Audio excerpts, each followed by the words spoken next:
We're doing things a little different today. This story is not from some random person who sent it to me. This is actually my own story, and my brother's. And it's haunted not just us, but our family for over a decade.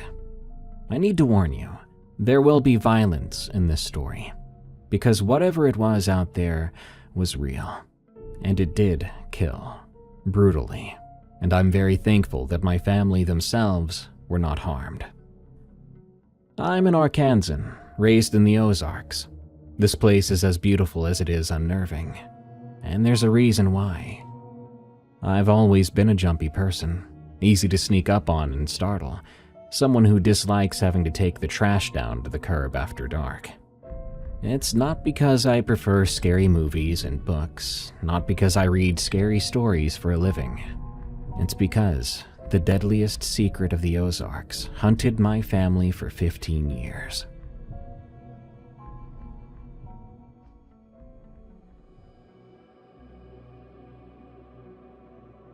Let me be clear. This isn't secret like some sort of conspiracy, but rather a collection of unsettling events that my family doesn't really like to bring up or think about for long, especially in the broader, longer scale of these events, which I'm only just now diving completely into. I'm 31 years old now. I'll be 32 in a few days. It feels like every other week I wake up at 3 in the morning convinced something is crouching beside my bed. Not metaphorically. I might sit up in the dark with a pounding heart, absolutely certain that if I turn my head I'll see something. Something with yellow eyes, matted fur, and sharp teeth dripping. I have a fear of werewolves. Of all things, that's what really does it for me in the worst way possible. And whenever I have nightmares like this, it sometimes takes me a moment to convince myself nothing's there.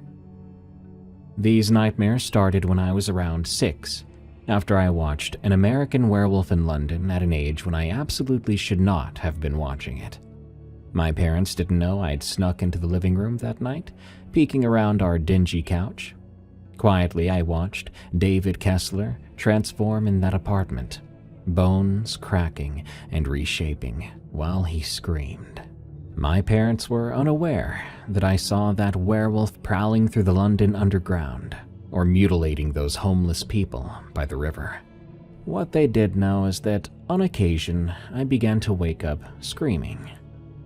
We lived in a single-wide trailer at the time, tucked into the hills of northwest Arkansas.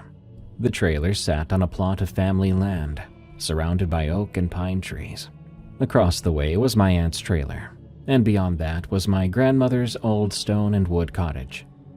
At night, it got the kind of dark that city people don't really get to see. No streetlights, no ambient glow, just darkness pressing against the windows and the sounds of the woods at night. Eventually, we did get a single bright blue street lamp near the trash bins we shared. And even then, that somehow made it worse. After I saw that movie, I became convinced werewolves were going to break into our trailer. I'd lie in bed, sheets pulled up to my chin, listening to every sound. Wind against metal siding, tree branches scraping the roof, the settling of the structure itself, which in a trailer always sounds like footsteps on the floor. It didn't help that I knew how spacious and open the crawl space was underneath me. I was certain something was circling outside, looking for a way in, if it wasn't already inside. My parents tried everything: night lights, cracking the door with the light on in the hallway, rationally explaining to me that werewolves aren't real, they can't be real, and that what I saw was simply a movie. None of it really helped. The fear had burrowed into me somewhere that their logic wasn't going to reach. But even as terrified as I was also fascinated. By the time I was 8, I'd seen every werewolf movie I could get my hands on. The Howling, Silver Bullet, Dog Soldiers. The worse the nightmares got, the more I watched. I was trying to understand the thing I was afraid of, like knowledge might protect me somehow. It didn't work. Decades later, and the nightmares still come on occasion, and they're always just as strong as they were then. My wife hates it. The first real loss came when I was 8 or 9 years old. We got this Brittany Spaniel named Dapper. He was a beautiful and energetic dog, white with reddish-brown spots and eyes that always seemed so bright and alert.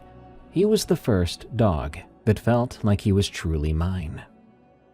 We didn't have a fence, so we kept him on a long leash staked in the middle of our yard whenever he needed to go outside. Other than that, he would be in the house enjoying time with the family. I'd spend hours outside with him. We would run circles around that stake until we were both dizzy and laughing. Well, I was laughing. Dapper just seemed happy. I'd throw a frisbee and he'd catch it in midair, and he made it look so easy. Sometimes we would just sit together in the grass, and I would think about school while stroking his silky ears. I remember doing this one day and getting bitten by a freaking grass spider. That hurt. He was my best friend in the way that only makes sense when you're that young, and any school friends I had lived way back in town, nowhere near these mountains. One afternoon, I realized in the worst possible way that Dapper was getting too big for me to handle alone. It was outside time, and I was bringing him to his leash.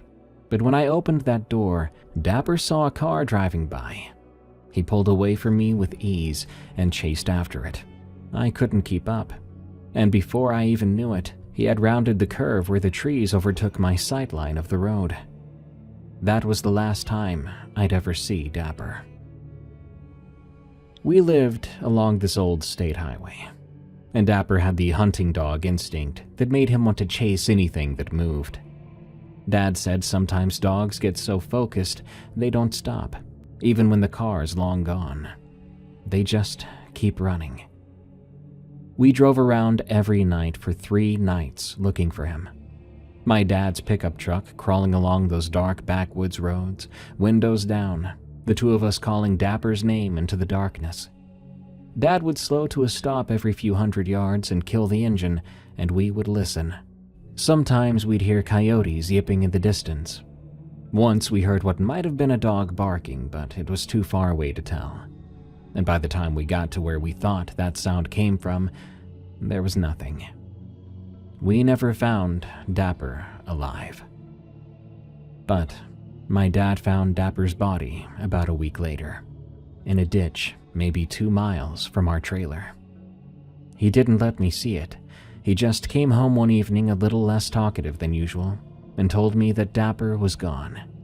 Said he'd found him, said it was definitely him, and that I needed to say goodbye because there was not going to be a funeral or anything like that. I cried hard. It was my first and closest experience with death and what that truly meant, a permanent end. My dad let me cry, didn't tell me to toughen up or that it was just a dog. He instead put his hand on my shoulder and stayed quiet. The next day, I overheard my parents talking when I was bringing something to the laundry room, which was right next to their bedroom door, and their door was open. "Did you tell him?" My mother's voice. "I told him we found him. That's enough." "Was it a car?" There was a long pause before my dad's voice returned, quieter. "No." "Then what was it?" "I don't know, but I'm not telling him what I saw. He doesn't need that in his head." My mother didn't push it, and I didn't bring it up.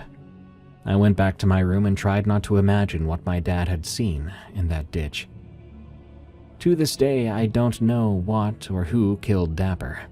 My dad has never elaborated, and I've never asked directly except once. Of course, the story was the same. A car must have hit him. But that quiet discussion I remembered them having, that no, it wasn't a car, that stuck with me for years. Because if it wasn't a car, what was it?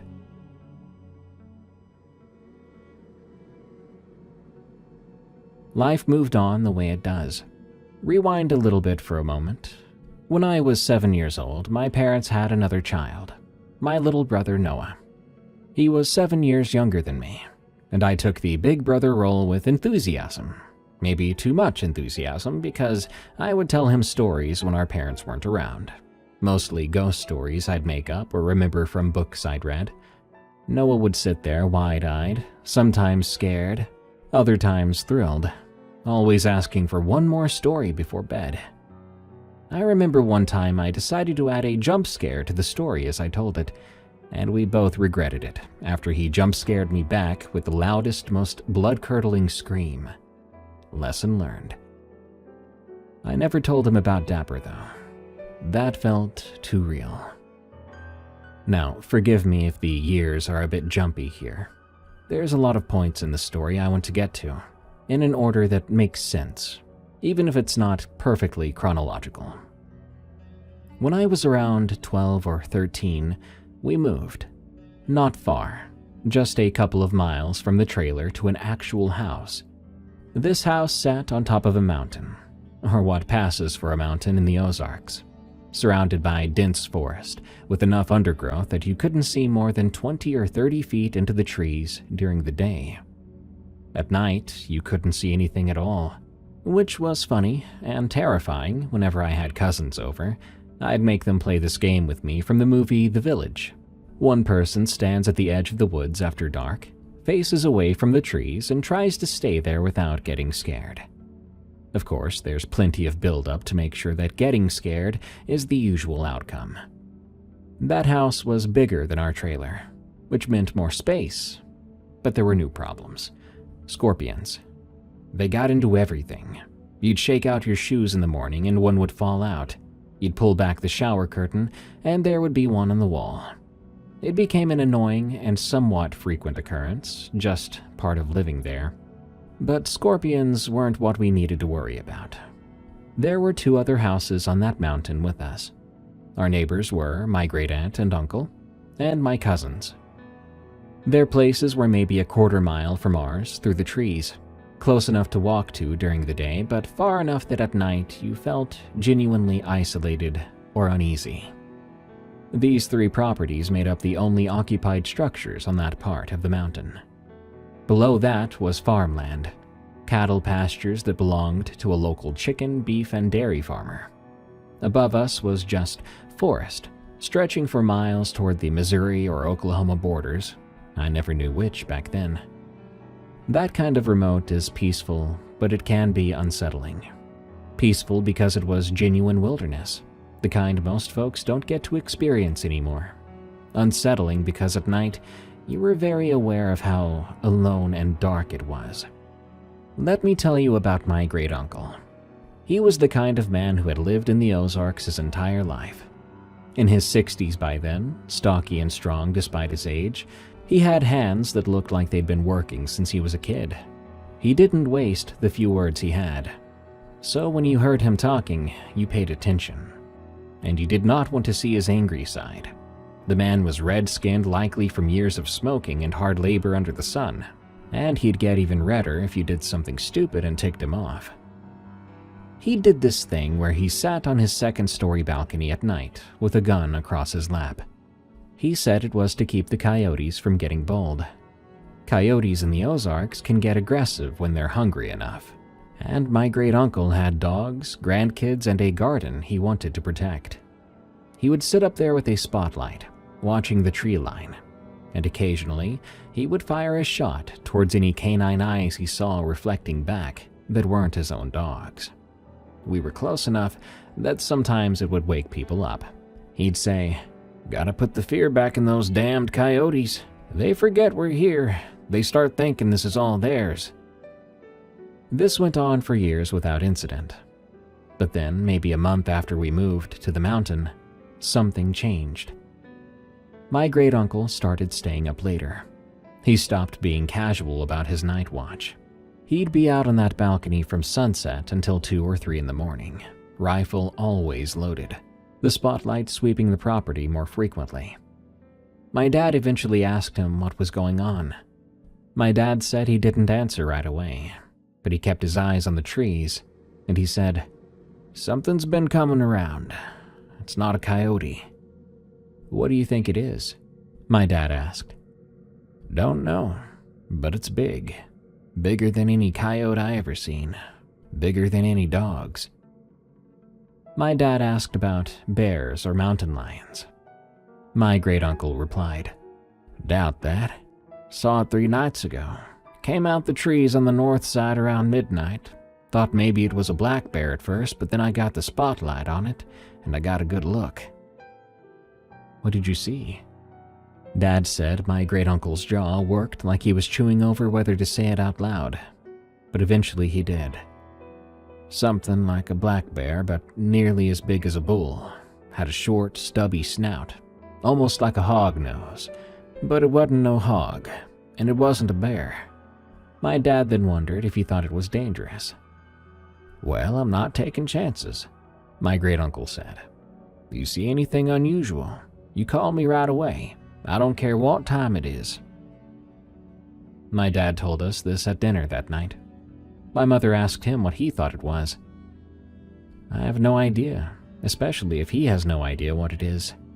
I've never heard of no hog-nosed bear, but he wouldn't lie about something like that." Noah was only about 5 or 6 years old at the time, too young to really understand. But I did, and I couldn't stop thinking about what my great-uncle had described.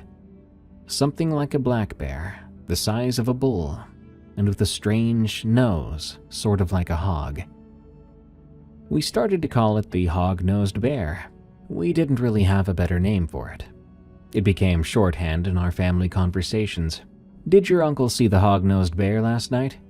Or, "I'm not going to be the one opening the gate today. Could be a hog-nosed bear out there." It sounds almost ridiculous now, like we were talking about a raccoon getting into garbage cans. But my great-uncle wasn't joking, and within the next few weeks we'd all understand exactly why he'd been so serious. I would often walk between my great-uncle's house and ours after school to hang out with my cousins. It was an easy walk through the trees during the day, just a couple minutes really. Their property had dogs, hunting dogs mostly, red-bone hounds that would bay and howl whenever they caught a scent. They were loud as heck. Imagine half a dozen dogs taking off, making those howls and barks, because a chipmunk looked at them funny. One of those dogs was named Blue, even though he was redder than a sunburn. We Arkansans like to think we're funny. One afternoon, I was walking over to their place after school and saw Blue in the yard. He was panting, limping slightly, wagging his tail in a way that seemed more pained than happy. As I got closer to the dog, my stomach did a flip. Blue had a massive wound on his side. I'm talking a large, dinner plate-sized crater or chunk of missing flesh, about 2 inches deep, carved out of his leg, back, and side. The edges looked ripped. I could see muscle and bone underneath. The kind of injury you would see in a horror movie, not on your family's dog in real life. It was like a massive claw or paw took hold and pulled away as much as it could. I actually gasped and stepped back. Poor Blue just kept wagging his tail, looking at me like he wanted help, but he didn't know how to ask for it. I then ran to their house. Turns out my family already knew. They'd discovered Blue like that earlier that day. They were gathered inside that very moment, discussing what to do. They'd already tried bandaging him as best they could, trying to keep the wound clean, but as I'd just seen, the bandages had already come off somewhere. It was clear this wasn't something that was going to heal easily. They took him to the vet, did everything they could, cleaned the wound, gave him antibiotics, bandaged him up properly, but the injury was too severe. Maggots kept getting into it no matter how careful they were with the dressing. Blue would live a few more weeks after that. To be honest with you, I can't remember if they ended up putting him down or if his body just gave in. I do remember seeing him multiple times during those weeks, but his wound kept getting worse despite treatment, the maggots multiplying in the flesh, the dog clearly suffering but still trying to wag his tail whenever someone came near. But then one day, Blue wasn't there anymore. But that wasn't the end of it. My great-uncle and aunt started finding things on their trail cameras. They told us about it, said they'd caught a black-furred creature on the footage multiple times, always at night, around the edges of the property near the tree line. My cousins debated whether it was a huge black panther or some roided-up black bear. I never got to see photos myself. By the time I asked, they had done away with the SD cards with the photos on them. One they sent off to a news station, which I don't think anything came of it, and one of the others they had upstairs where kids weren't allowed, so they said no. But I do believe what they saw, because a couple of weeks later, Blue's brother, another red-bone hound, was found dead at the pond. The pond was only about 50 yards from our houses, close enough that you could walk there in under a minute. The dog had been mutilated. I didn't see the body myself, but I heard my dad and great-uncle talking about it in quiet voices on the front step of my great-uncle's home. I remember them drinking glasses of sweet iced tea, talking about it like, "Welp, we've got a real problem, don't we?" But after that, the attacks stopped. At least, they seemed to. My great-uncle's remaining dogs began to stay closer to the house, rarely leaving the yard. They'd been trained to roam and hunt, but now they acted nervous whenever they got more than a few feet from the porch. My great-uncle kept an even more watchful eye on the property, sitting on that balcony most nights with his rifle and spotlight. Whatever had killed Blue and his brother, it was still out there. We all knew it. We just didn't know what it was.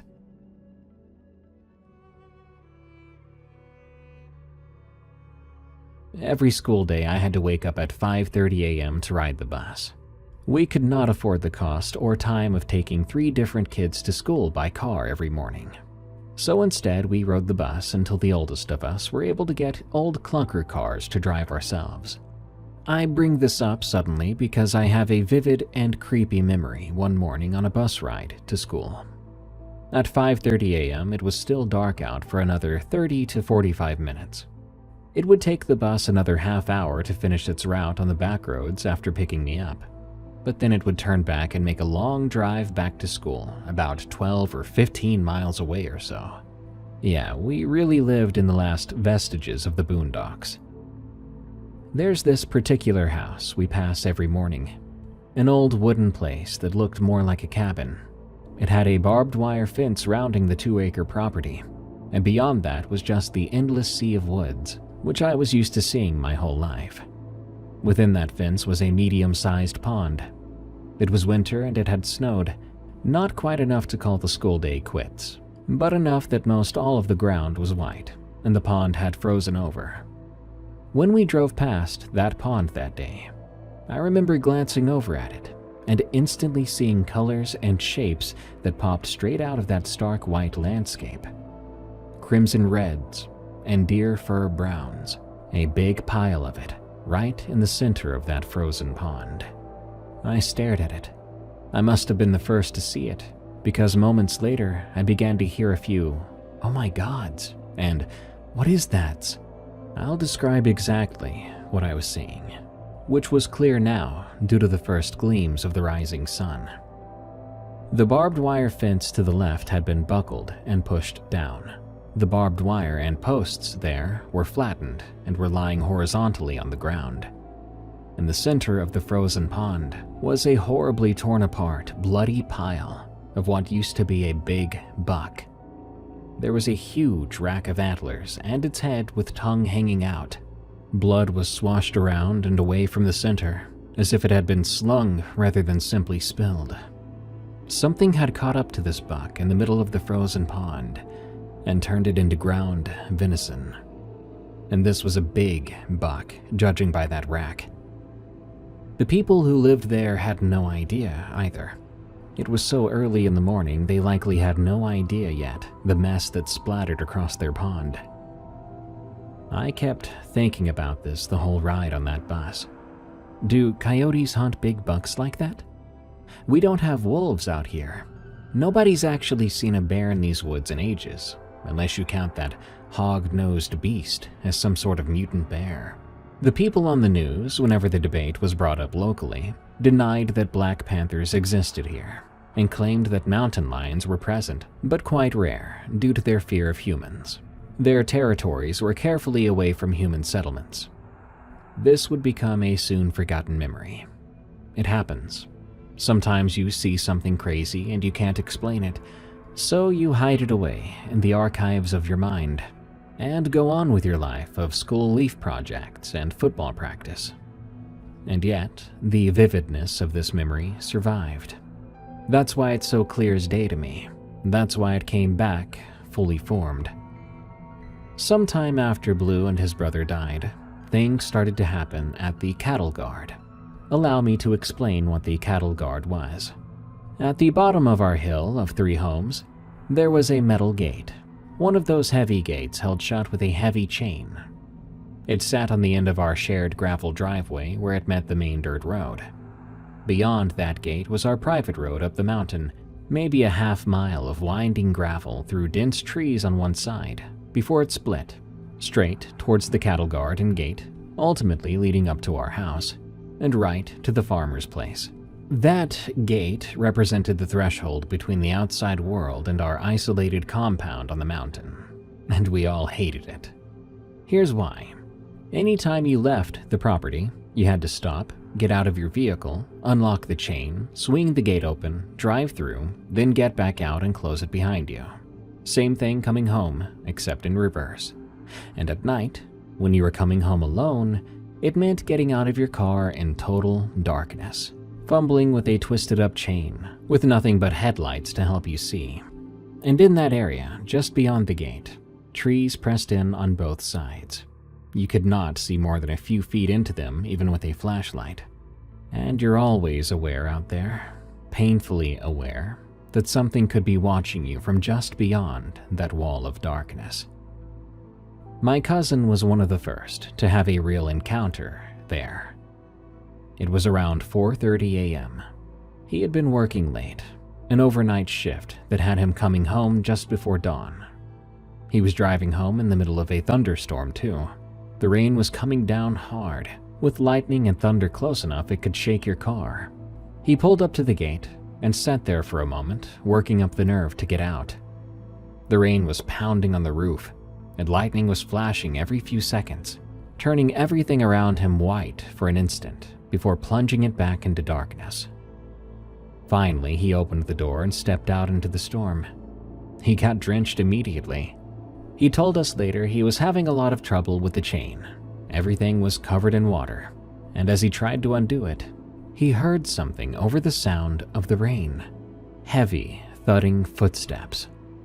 Not the light patter of a deer or the scurrying of a raccoon, but heavy, forceful steps, coming from the trees on the right side of the road. He froze and he listened. Another step, closer. Suddenly lightning flashed, a long, bright flash, lighting everything up like it was daylight. And he saw it, a massive black form in the trees, only a couple yards away, partially obscured by trunks and brush, but unmistakably there. He said it was so dark it looked like a hole in the world. The lightning faded then. Thunder crashed so loud it hurt his ears. My cousin didn't wait to see if it was still there. At that moment he had finally managed to unchain the gate. He let it slam open and drove away without shutting it. And let me tell you, the farmer who owned that land was always very ticked off whenever we did that. He didn't slow down until he was home. My great-uncle caught wind of this and drove down with the rifle to close the gate. He checked the area with his spotlight. He didn't see anything, but he did say the dogs were acting pretty scared. But it could have been the storm. That cousin, however, would not go near that gate alone after dark for a while. But that wasn't the last. My own mom had her encounter there only a few months later. Mom had been visiting my Meemaw at the bottom of the mountain and was driving home after dark. This must have been 9 or 10 p.m., not as late as my cousin's encounter, but late enough that the road was empty and the forest was pitch black. She pulled up to the gate, same routine, got out, and started working the chain. She undid the chain, and as she went back to her car to drive through, something happened. She heard something in the woods to her left, fast, crashing through the underbrush and coming toward the road. She looked up and saw movement, a dark shape rushing towards her through the trees, big, moving too fast to be a deer, heading straight for the fence line. Mom didn't think. She drove. She left the gate wide open like my cousin had, chain dangling. She was so freaked out, I think she had my dad go back down himself to close the gate. As I said before, we all hated that thing, and whatever was on that hill with us, that made us hate it even more. Now you might think it was a cow or bull that got through, since the cows roamed the area before the gate. But if the gate was closed before and the thing was beyond the fence, I doubt that's what it was. The cows don't go past the cattle guard, which is the point of a cattle guard. The thing is, my cousin and my mom are no-nonsense people. My cousin grew up hunting and fishing, and my mother grew up poor in these same hills. Neither of them were scared easily. Neither of them had any reason to make up scary stories or exaggerate what happened. And yet both of them were genuinely terrified.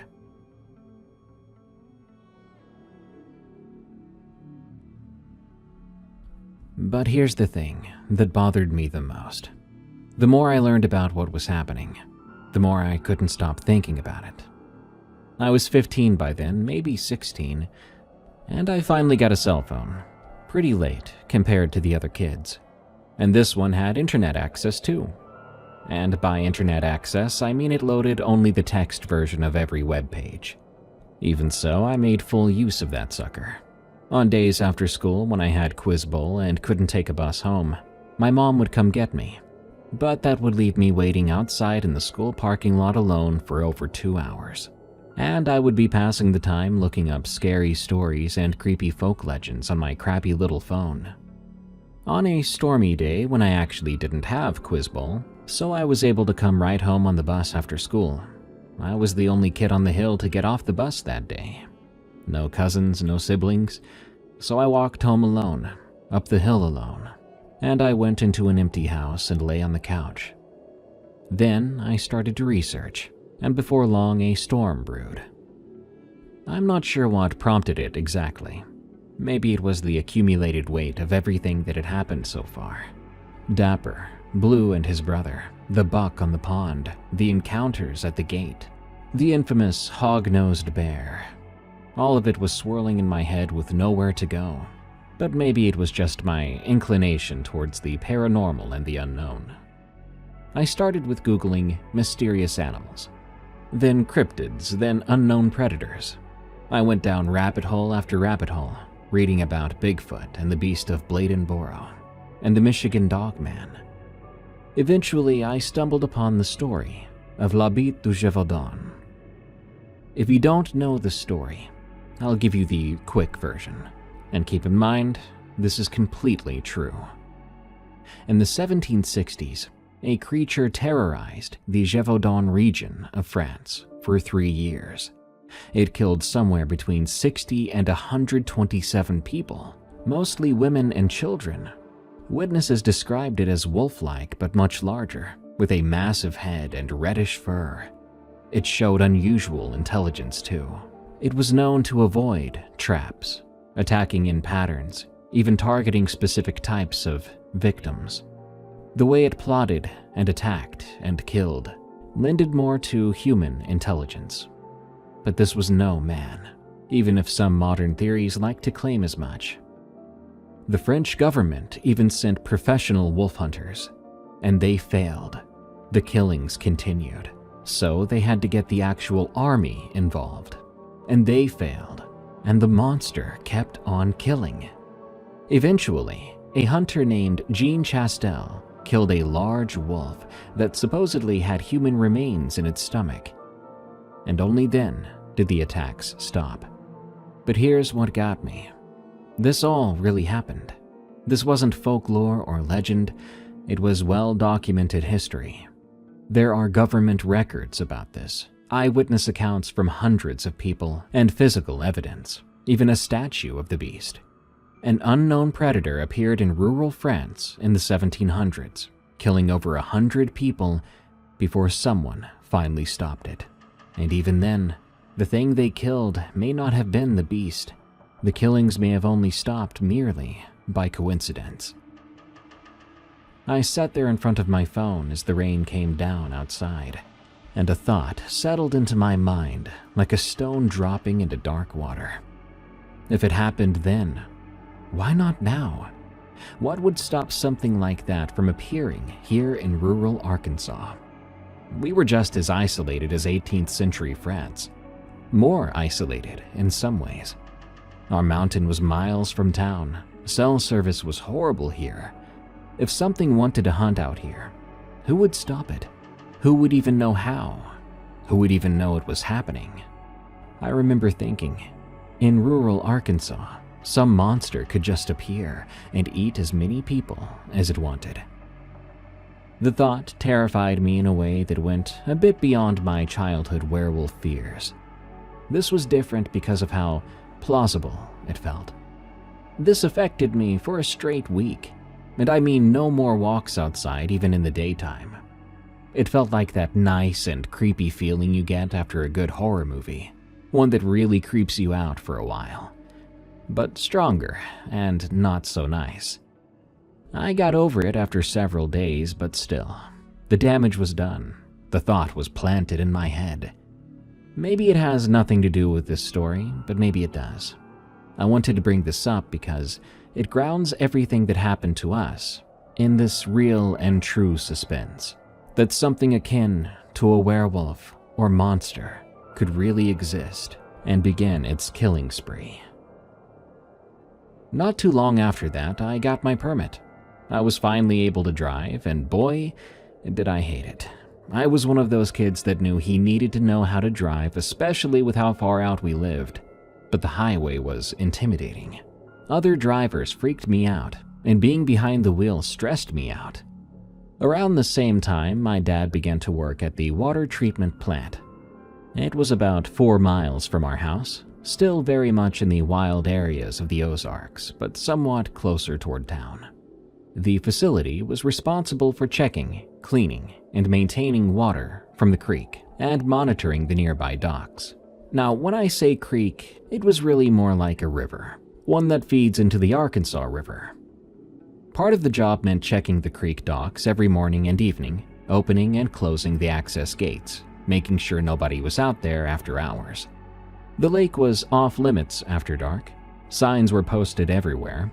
Most people respected it, but truth be told, one time I did sneak out there with some friends after dark. We had gone ghost hunting, but didn't see anything. Probably for the better. My dad worked there for a few years, and for the most part it was uneventful work. But he told me about one incident that happened during an evening shift. He had been assigned to check the docks and close it up for the night. When he got there, he found one fisherman still loading up his boat, getting ready to leave. These are countrymen, fishers and hunters, the types who populate rural Arkansas. And like they tend to do, they started chatting. Dad had walked over, and they stood there leaning against the side of the man's boat, talking about how the fish were that night, their kids, their wives, the usual topics. My dad was on the side of the boat facing back toward the meandering wooded road that led down to the lake. He said he was talking one moment, mid-sentence about something, probably fishing or weather. Then he just stopped. He completely shut down. The fisherman noticed and asked if he was all right. But my dad didn't answer at first, because he was staring past the man, toward the road, toward the gate at the entrance about 80 yards away. He had watched something cross the road there. He described it as tall, 8 or 9 feet tall, and black as night. It moved on 2 legs, upright like a man, but it covered the distance of a 2-lane road plus the 5-yard grass shoulders on either side in only 2 strides. Dad said it moved in a strange loping way, not running, but just moving, relaxed, like it was barely trying and still covered that distance. The fisherman turned around to look where my dad was staring, but by then, the thing was gone. vanishing into the trees on the opposite side. You see that?" my dad asked. "See what?"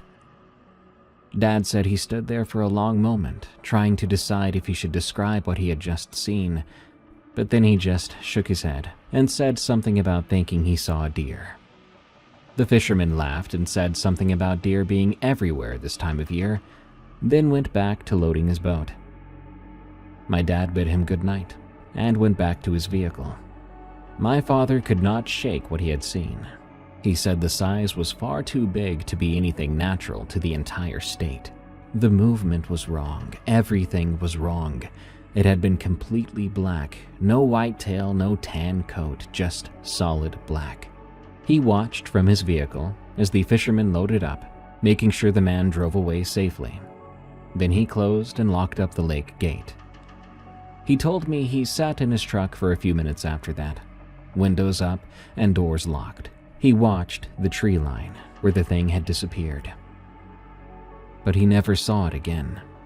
However, he started making sure he finished his lake checks well before dark after that, if his supervisor allowed. When he told me this story, I asked him then what he thought it was. He gave me this look, then answered, "I don't know, but I know what it wasn't. Bear, mountain lion, hell, even Bigfoot. None of them match." I didn't prod. By then I'd learned that sometimes the most honest answer is, "I don't know." And the most you can say with certainty is what something isn't. Not any normal animal to Arkansas. Not a man. So what's left after that?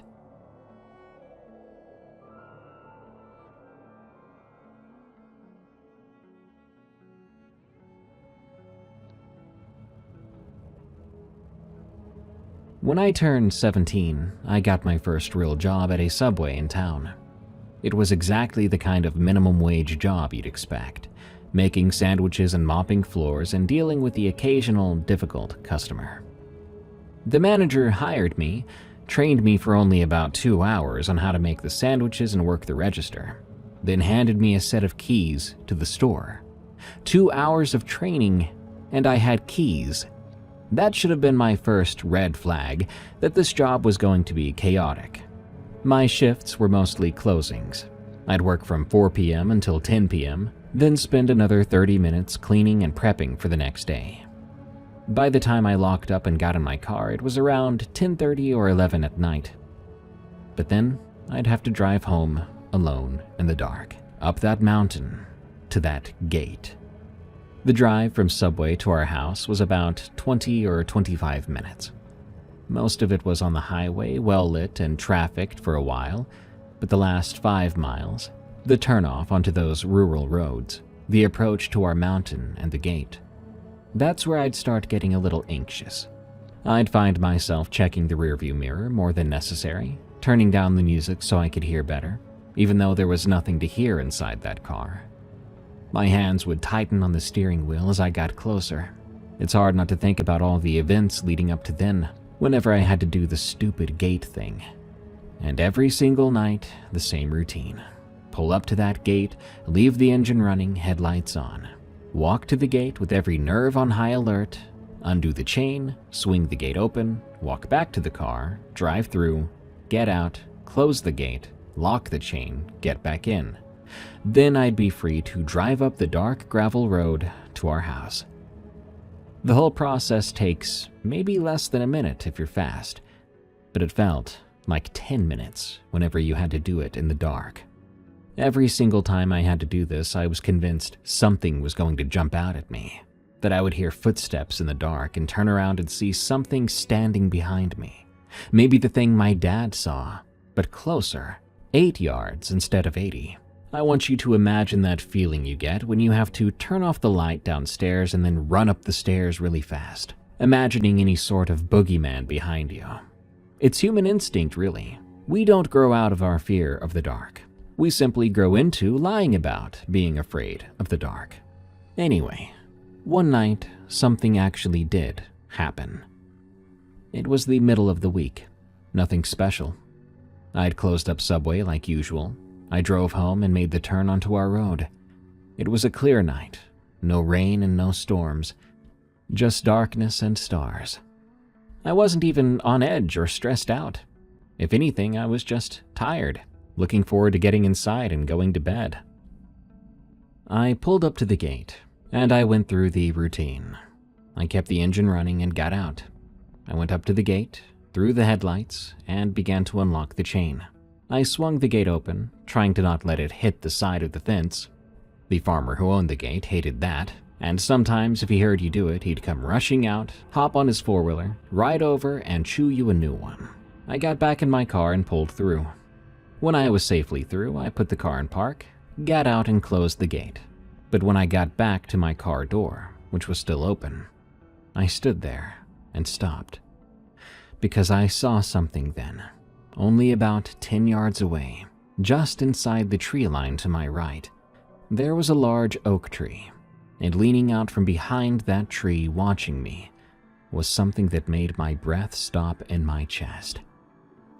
It was crouched low, like a man in a catcher's position, but leaning to the right, one thick arm supporting its weight against the ground. Its neck was bent around the tree at an angle, head turned, looking directly at me. The headlights were still on, pointing roughly in that direction, and I saw it clearly. It was covered in fur. I had my high beams on, so it looked gray, but it could have been darker if it hadn't been tinted by my headlights. The arm was long and thick, and I swear I saw a pointed ear on its head. I'm not sure though. It happened very fast due to how scared I became. Because as soon as my mind told the rest of my body that something was terribly wrong, I jumped back in the driver's seat and floored it up the hill. I had goosebumps all over every inch of my body, and halfway up the hill I realized I wasn't breathing. I'd been holding my breath. What was really horrible was I had to drive past the thing. That was the only way home, driving up and past. Whatever it was on my right side as I accelerated up the gravel road, tossing rocks and dirt behind me. I could see it out of the corner of my eye. I saw it pull back behind the trees I passed, like it was hiding. I didn't look back, and I didn't slow down. I was too freaked out to even look in the mirrors. I kept my eyes forward and drove that quarter-mile to my house faster than I'd driven before. If my parents had seen that, they would have been ticked. I pulled into our driveway and killed the engine, and I didn't hesitate. I opened the door and ran full speed inside. I didn't want to be outside, in a car or otherwise, any longer. At the time, everyone else was in bed. So I went to my room, turned on all the lights, turned on the TV so I could have background noise and a feeling of normalcy. And I lay in my bed thinking about it. That sighting, that couple of seconds of seeing something I couldn't explain. Gray fur, crouched position, thick arm bracing against the ground. Eventually, I tried to convince myself it was a deer. And that's what I've told people on this channel, on this show before. It's what I tell people when I bring it up. It was most likely a deer's rear end on that side of the tree, and it just looked like something leaning out, watching me. But the more I think about it, the less that makes sense. White-tailed deers do not have thick legs all the way from the top to bottom. They don't have gray fur, they have white, tan, or brown, maybe even a tad of black on the edges. And from the angle I saw it, if it was a deer parallel to the tree, I should have seen its front half on the other side. The tree was not wide enough to hide a deer's entire body. I would have seen legs, a head, something. Not to mention the deer in our area were skittish as hell. After generations of hunting pressure, they bolted at the slightest sounds. I think this thing had been watching me through the entire gate opening and closing process. If it had been a deer, hearing me open that noisy gate and shut it, hearing the rattling of a chain, me opening and closing and driving my car, there's no way it would have stayed there, even if it thought it was hidden. I've seen thousands of deer in my life out here. I grew up in these woods. I know what a deer looks like at a mere 10 yards. I don't think it was a deer anymore. But I didn't tell anyone that. Whenever I told my parents, siblings, or friends about the experiences, I just said, "Oh, ha ha, a deer's butt scared the heck out of me." But that, my friends, was my biggest cope. I just kept driving home from work, kept going through that gate, never feeling comfortable there again, to be quite honest. Every time I got out of my car, day or night, I was hyper aware that something might be watching, that something had watched me one night. The worst part was knowing it was still out there. Whatever it was, it didn't leave. It did not go away. It was still in those woods, still moving around our property and existing. And if it had killed those dogs, it could have killed any of us. But I would not be the last person in my family to see it, and the clarity of my experience is nothing compared to what my brother saw. My little brother Noah saw it, and his experience would make mine seem almost minor.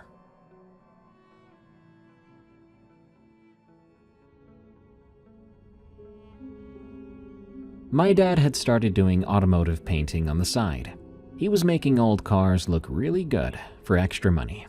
He rented this small garage, still in the Ozarks, nowhere near town, and about 20 minutes from our house.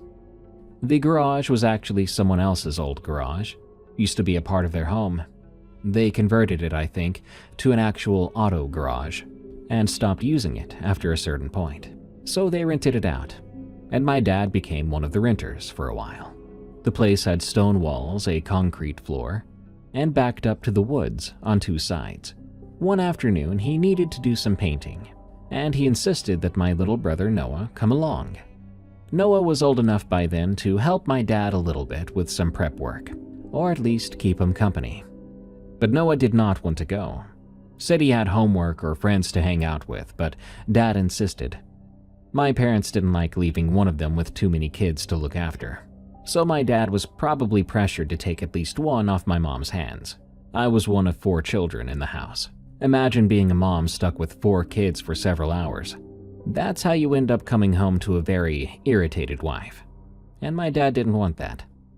The garage was set up pretty simple. There was paint equipment, tools and supplies along the walls, and most importantly, in one wall, there was an industrial exhaust fan. One of those big metal fans, maybe 4 feet across, with thick blades that spun to ventilate the space when you were painting. And between spins of the fan blades, you could see right outside. While Dad was prepping the car, Noah sat in the corner near the fan. He was bored, probably daydreaming, not really paying attention to much of anything. Until he glanced at the fan. Through the spinning blades, he could see outside. The gaps between the blades gave him a flickering, strobing view of the tree line about 12 yards away. He glanced through the blades on occasion, obviously because he was a bored kid. But a few glances later, he saw something standing at the tree line. Something big. Whatever it was staring at him through the fan blade, and it caused his blood to turn cold. He described it as bulky and muscular, covered in dark fur. Bigger than a man. Noah said it was at least 7 feet tall, maybe taller. But it was currently hunched on the ground, not standing at full height. It had pointed ears like a dog or wolf, a pronounced snout, and teeth. Snarling teeth, lips pulled back. It was standing there at the edge of the trees, staring through that spinning fan directly at Noah, with this expression of pure hatred. Noah felt so scared he couldn't move. He described this sensation of terror and dread emanating off the thing, as if a spiritual sort of rage was coming from the creature and being projected right on Noah.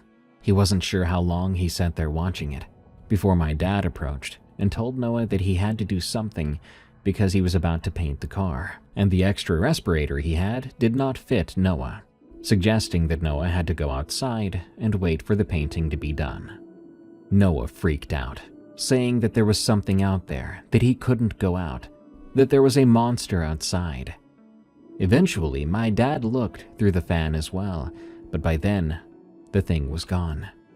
Maybe it moved on, maybe it was still hiding. But Noah was so insistent about staying in the building that my dad made the extra respirator work. Not the most safe solution, but far safer than my brother being outside with a monster. So my dad started painting and went on with his business for a while. Noah sat there, now quiet, too afraid to look back outside, thinking he might see that creature again. My dad even made him stay by the fan, figuring it was the safest spot from the fumes. Eventually, Dad finished painting and told Noah to go wait by the truck. But now the big garage door was open, so Noah could go to the truck and wait and still see our dad. So, hesitantly, Noah went straight to the truck and stood next to it, but he stared at the tree line where the thing had been. It was gone now, but he wondered if it wasn't, that maybe he just couldn't see it. Luckily, he didn't see it again, and on the drive home, Noah was quiet. It was later that evening that Noah approached me and told me about his experience. This was a bit unusual, I'd say. We were close and shared stories, but he usually didn't come to me with something so serious. But when he walked over to me, I could tell immediately something was very wrong. He stood there and told me everything, and as he did, I had no doubt in my heart, because he was crying. I watched real tears drip down his face. I had never seen him so scared in my entire life. I even saw goosebumps on his arms, and his voice was all shaky. This wasn't a kid crying for attention. It was someone trying to vent a very genuine trauma. "Do you believe me?" he asked when he was finished. I thought about everything that had been happening to our family over the years, about the thing I saw behind that tree, and I looked him in the eyes and I said, "Yes, I believe you." As if by the grace of God, that would be the last of our experiences with this creature, because not too long afterward, I moved out, started my own life as an adult, and I would move away. Not out of the Ozarks, we're still here. Whether that's a good thing or a bad thing, I don't know yet. Noah would start his own life several years later. Life just goes on in different directions for different people. I've sort of lost touch with the family I had on that mountain, especially after my parents moved away from it. So perhaps the activity didn't stop. Perhaps we just simply went on to forget about it, to get away from it. Now, I couldn't tell you what this thing was. I can't even tell you if all these events were truly connected to the same creature, or if there was just one of them. I'll never really know. That's how these experiences usually work. This isn't Mystery Incorporated. Scooby and the gang aren't going to catch the hog-nosed bear or dog man and rip his mask off to discover it was a long-lost cousin. No. This was something creepy that happened for several years, forever haunting each of us, and it got away with it. And us kids who didn't meddle at all get to live with these terrifying memories. I would later learn about the Ozark Howler, a local cryptid legend about a bear-sized cat-like thing with horns that screams in the night. But maybe that's not what it was, because this thing didn't scream. It watched us, and it killed our dogs.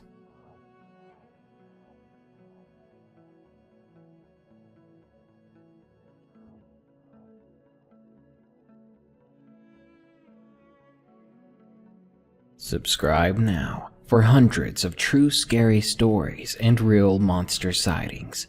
Wait till the end of the video for the discussion question as well. Beware the golden arches. This world is a strange one. McDonald's is the most successful fast food restaurant in the world. It may not be the healthiest place, but it sure is convenient and delicious. But even the most falsely happiest of places can be riddled with dangers and horrors. Ghosts lurk around every corner. Perverts and creepy strangers watch us from afar, and creatures of the unknown wait to make us their prey. So, to make sure you have nightmares of every possible location, here are 5 true scary stories of McDonald's submitted by viewers. If the burgers don't kill you, something will.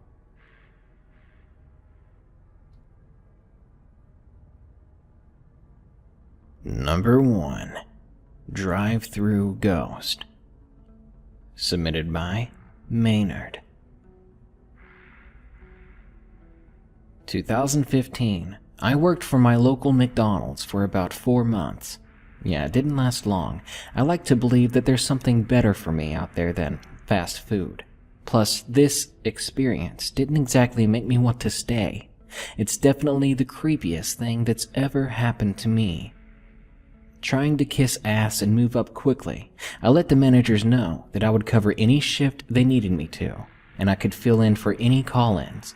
I needed the money. The more hours, the better. Well, one night at around 8 p.m., just before my bedtime, yay, I got a call from work. Someone from the night shift had called in. Very irritated and tired, I hesitantly agreed to cover the shift and got up to get ready. I had never worked overnight before, not at that McDonald's and not at any of my previous jobs. I was kind of excited. I mean, it was night. There would be at least half as many customers coming through, and the manager on duty was John, the most laid-back guy that worked there. Easy money. When I arrived around 8:30, they were slammed. I clocked in and chiseled away at the mountain of customers in the lobby. By 10:30, the sudden wave had died down, and the building was mostly empty. The previous shift leader left me with nothing but a good luck, even though this was my first night shift. So it was just me and John. He was busy checking drawers or something, while I manned the drive-thru, the front counter, and the grill. Needless to say, I was nervous. If too many people pulled in, I was fucked. My drive-thru time would be horrid. So, instead of remaining relaxed like I thought I would, I ended up so focused that my heart was pounding the whole night. Anyway, at our restaurant, I'm not sure if it's the same for every Mickey D's, our headsets will chime whenever someone pulls into the drive-thru. It's a kind of pixelated bell sound that gets very annoying, very fast. This is exactly what I heard all of a sudden. So, naturally, I greeted the customer. "Hi, welcome to McDonald's. How can I help you today?" I said with so much fake enthusiasm it even made me sick. I never quite understood if it was a magnet or a scale that told us if a car drove through, but the microphone was on, ready to pick up the customer's voice as they ordered. Yet, all I heard was white noise.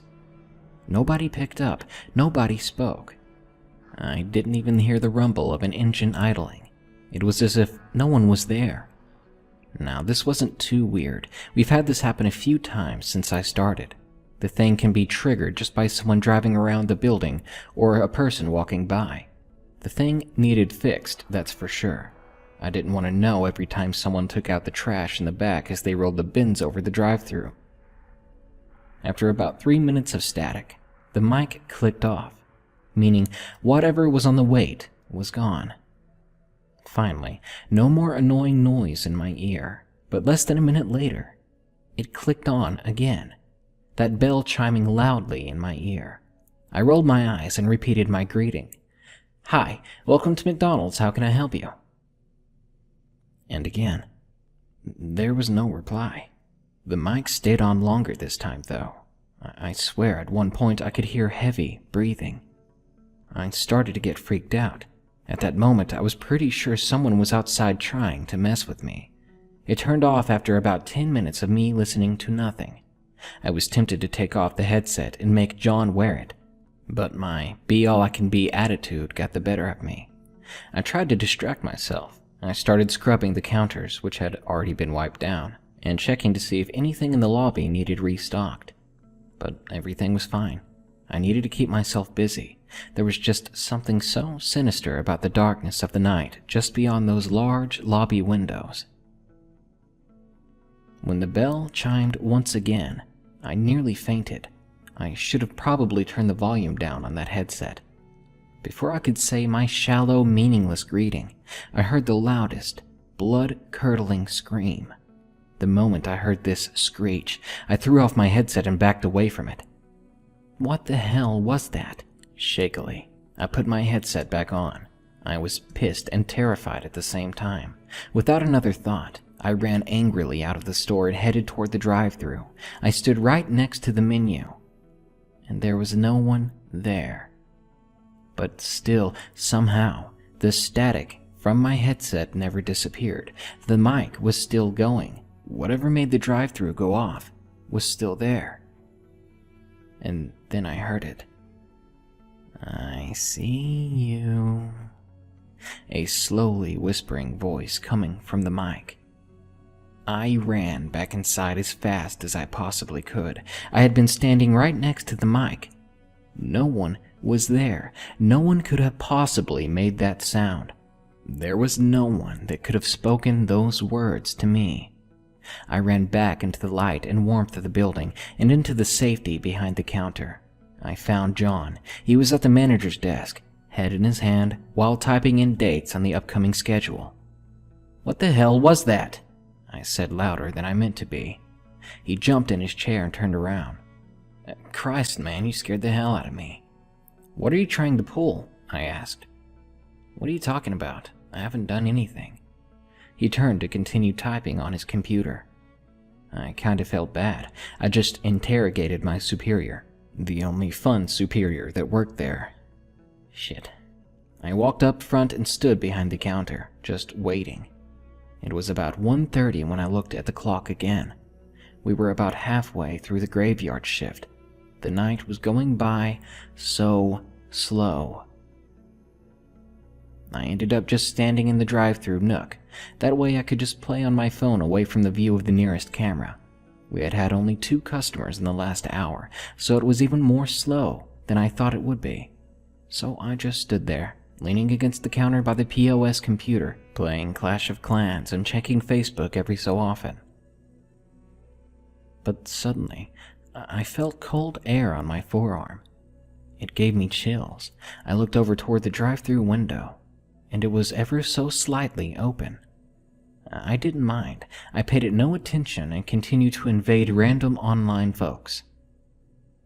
Slam! I dropped my phone, breaking the screen when it hit the ground. I nearly had a heart attack. My eyes darted all over, searching for the origin of that noise. The drive-thru window had been thrown wide open, but I had been standing right next to it. I hadn't heard anybody run off or walk up, and I definitely hadn't seen anybody. So who the fuck just opened the drive-thru window? I was done. I took my headset off and stood in the kitchen pretending to work, waiting for this terrible shift to end. Whether or not someone drove through the drive-thru, I didn't care anymore. I wasn't coming back after that night. The rest of the night, or morning, I guess, passed by without any further incidents. Never in my life have I encountered anything so strange and terrifying. Standing out there, right next to the microphone that cold night, then hearing those words whispered to me. I will never forget it, and I will do anything in my power to avoid having to work fast food. And I am no longer a fan of horror movies. I know I'm in denial, but I pray every day that what I heard that night was nothing but a prankster, not a ghost or a demon that felt like taunting me. But if that's really what it was, I'm scared that there's nothing stopping it from happening again.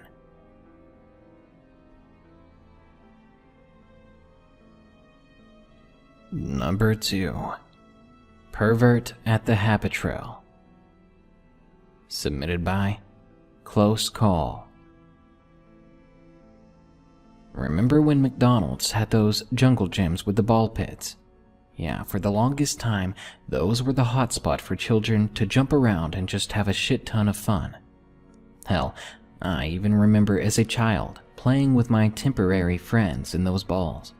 Every time we'd go to McDonald's, I'd gleefully find other kids I hadn't met before, and we'd jump into that rainbow-colored pit. Now, though, with a child of my own, I've heard plenty of horror stories that will make me keep my kids away from the habit trails altogether. Well, actually, it's not so much the horror stories I've heard that scare me. It's an experience that happened not too long ago. I try not to let my kids eat fast food.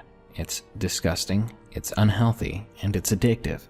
Eating fast food in and of itself is a terrible habit, but there is one thing it does have that tempted me to treat my daughter and son to a couple of Happy Meals one day. Convenience. Around noon, I was enjoying my day off with the kids. My wife was at work, and I hadn't bought groceries like I was supposed to. Not to mention, I was exhausted from work. This was my first day off in a very long while. So, when my son Chris started begging for McNuggets, I thought, what the hell, and stopped on by our local artery clogging experts.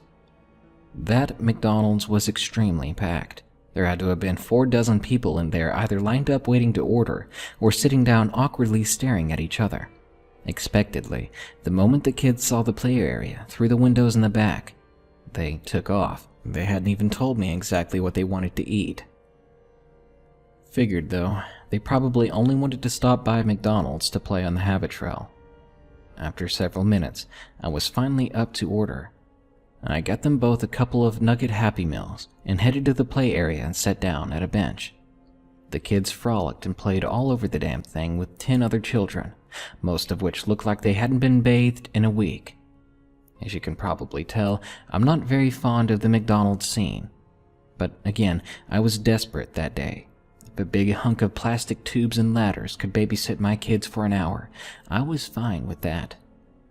The kids played for about 10 minutes before they finally came down to eat their food. We were enjoying our meal when I noticed something rather strange. There was a chubbier child in the ball pit. He was redheaded with curly hair. What was strange was the expression on his little face. He looked like he was about to cry at any moment. He was frowning and tearing up, his eyes locked on one point in the room. I looked to see what he was staring at. It was just a glass window with lightly busy midday traffic just beyond it. So I just kept eating my food, trying not to pay any mind to the motionless kid. But for every bite I took, I was more and more worried, curious. I mean, my kids were here too. If this kid was crying, I'd like to know why. Eventually, he pulled himself up out of the ball pit and began to walk back over to a woman that must have been his mother. But on the walk over, I noticed the kid's pants were down, and he started pulling them back up. My first thought was, Jesus Christ, this kid just shit in the ball pit. And at that point, I was ready to leave. My appetite was gone, the appetite I barely had in the first place. I let my kids finish eating, though, not saying a word about what I saw. Once they were done, I told them we had to go, and despite their whining efforts to make me stay, I made them get back in the car. Well, later that week, I was reading the newspaper. I made the mistake of drinking hot coffee when I read a certain article. I literally spat it out on myself when I read it. At that very same McDonald's that we had gone to, a man had been arrested for, get this, sexually assaulting children while hiding in the ball pit. Holy shit. Luckily, my kids had never gone in there themselves that day, but they had been so close to it. And in the headline photo, there was a woman being interviewed. She was crying. It was that chubby boy's mother. I remembered her face and that red hair. This moment terrified me, shocked me more than I had ever felt before. I feared for my children and for the society as a whole. We let our kids run around, play, and trust that the world built around us is safe and protected. But that day, right under my nose, was someone that, within seconds, could have ruined my children's lives, forced a lifetime of therapy on them, and took away their normalcy from then on. I am so grateful that my kids were spared that. I can only pray that that poor little boy grew up all right, and that that perverted fucker got what he deserved. Also, if you're wondering about the case itself, this happened around '89, and I've tried a few times these days to find it online. But I guess it's just not on the web. Doubt the story if you want, but as a father, I'm not spreading this to tell some disgusting lie. I'm telling you this story as a warning and a cautionary tale. No matter how you've raised your kids, stay close to them and keep your eyes open.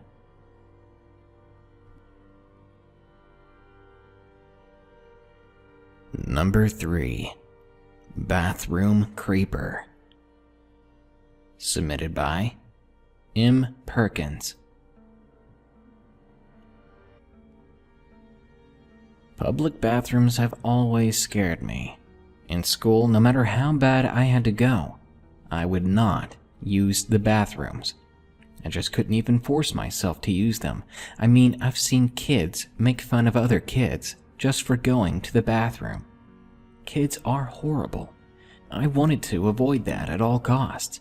People simply scared me. They would embarrass you, humiliate you, hurt your feelings, all over something so natural and stupid. So for most of my life, I avoided public restrooms. But one day, this was in 2002, we were driving through Dallas at the end of a road trip on our way home. It was me and 2 other friends, Jessica and Ruby. It was maybe 11 at night, and we were on the highway. They were starving. I was tired, but had to pee bad, and we were still an hour from home. I had already been holding it for about 2 hours. I'm surprised I even made it that far. Anyway, we were passing one of the many dozens of random McDonald's in Dallas, and Jessica suggested we pulled over and take a break. Of course, I was extremely hesitant about using the bathroom there. I would almost rather pee in a bottle in the car than go into a public restroom. For the first time in my life, my body won out on this one. I got out of the car and ran before I peed all over myself. It only took me a second to locate the bathrooms, and to my dismay, there were no family restrooms. I was already there and seconds away from bursting. I threw myself through the swinging door. First, the smell hit me. Now let me tell you, just because it was a woman's restroom doesn't mean it wasn't disgusting. This thing smelled rancid, sort of like spoiled milk or a rotten diaper. It was bad. There were 3 stalls. I quickly checked for feet below the doors and saw that they were each empty.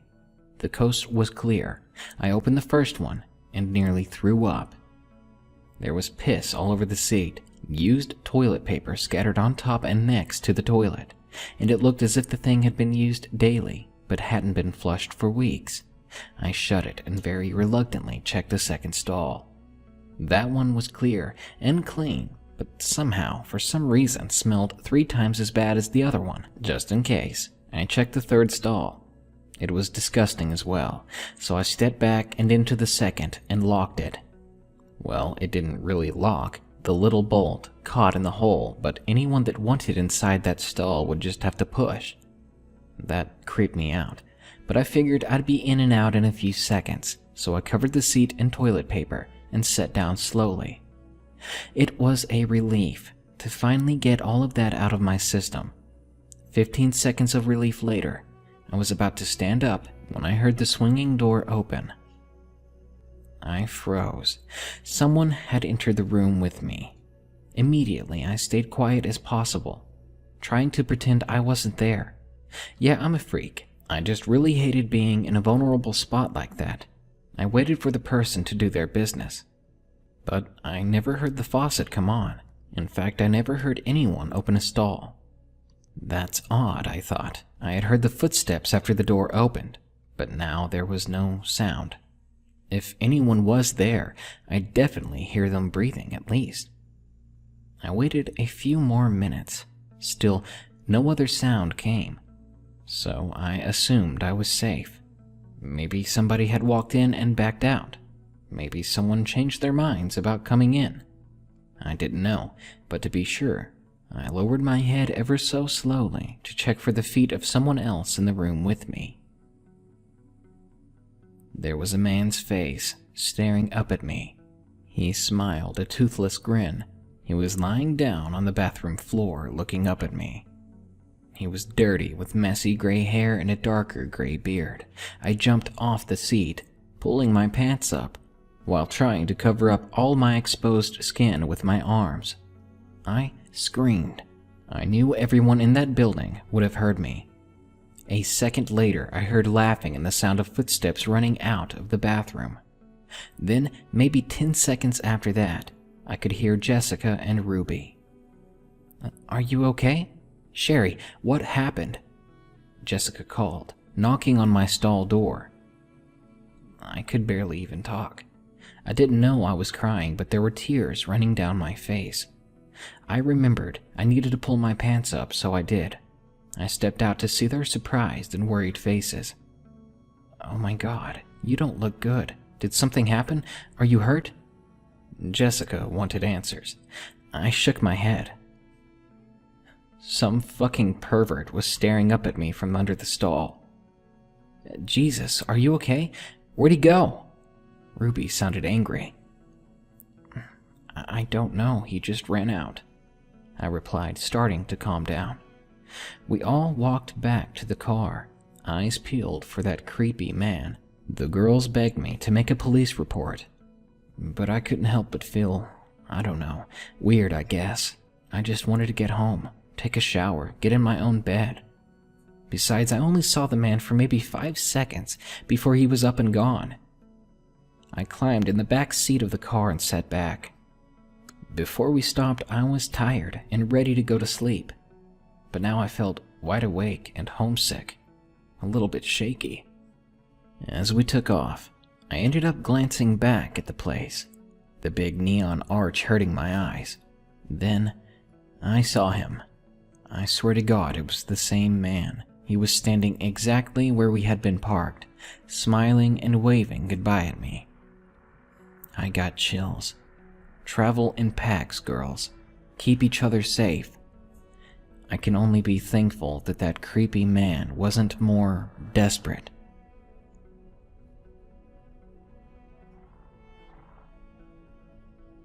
Number 4. McDonald's Mugging. Submitted by Candescent Skies.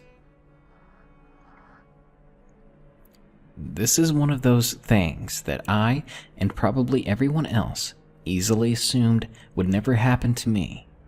Needless to say, I didn't expect it, and it has left me very twitchy and nervous since then. This happened in 2007 when I lived in Kansas. There was a local McDonald's in my town that I stopped at every morning, or at least tried to. One of those half gas station, half fast food joints. This one just happened to be at a very convenient corner on my way to work, so I'd often go in, grab a McMuffin, and a can of Starbucks espresso to get my day going. This was a Tuesday, and I remember it all plain as day, unfortunately. For some reason or another, the McDonald's side of the store was crowded that morning. There were at least 30 elderly folks there, chatting up the place like a bunch of teenagers. I almost walked out. The line was a bit long, and I only had 20 minutes to get to work. The drive itself was 10 minutes long, so I didn't have too long to be waiting. But I had never been late, and I was starved that morning, so I figured what the hell. I stepped in line and waited, eyeballing the menu to see if there was anything new, or if there was something else I wanted, even though there was no way in hell I'd be changing up my routine. As I stood waiting, I felt something poke against my lower back. Before I could turn around, I heard someone whisper a bit too close in my ear. "Don't do anything." My heart froze. I felt paralyzed. The voice continued while I tried not to panic. "I'm just going to grab your wallet. Everything will be fine if you just don't move and don't say a word." I was silent, but honestly, I had never been more terrified. Maybe it was a kid with a butter knife trying to take advantage of me, or maybe it was an ex-convict desperate for money with a gun in his hand. I had no way to be sure, and I wasn't about to die on a Tuesday morning at a fucking McDonald's. "The fuck is it?"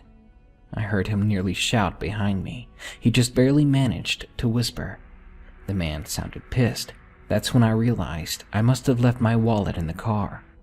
Often, I would put my wallet in the passenger seat or in the cup holder, as it would make my back hurt or my bottom uncomfortable. "So where the fuck is it?" he asked very hurriedly. It's in my car," I said nervously. "Well, looks like we're going for a little ride then." He seemed relieved. Fuck, I thought. He was happy we'd be going in my car. Away from people, away from prying eyes. He could make me go anywhere he wanted me to. God, I was so scared. My heart was racing. I wanted to take off running and scream that someone was mugging me. I was surrounded by so many people, but I felt more afraid than I've ever been in my life. And for the first time in my life, I was actually afraid I was going to die. I started thinking. Quickly, I had to figure something out. I had to get myself out of this fucking mess. If I turned around or made any sudden movements, surely he'd use the weapon that he had shoved into my spine. If I spoke too loud, I'd be dead before anyone could do anything. So, I was stuck, life endangered in the breakfast line at a McDonald's. How the hell had my life turned out that way? Anyway, there was one thing I could do that didn't require me risking the existence of an actual weapon behind me. The guy didn't sound old, but he didn't sound young either. I thought I could talk my way out of this. I swallowed hard and gathered my courage. "I don't think you want that wallet," I whispered back to him, my head turned toward my side as far as I could get away with. "Shut up. Start walking." He seemed to be ignoring me. "I don't think $10 is worth 15 years in prison. Maximum security prison, too." He must have heard me that time, because he seemed to stand still. He didn't urge me to keep walking. I tried to look even further behind me to see his face, but I couldn't. I did manage to see a woman with 3 unwieldy preteen boys come in. I continued.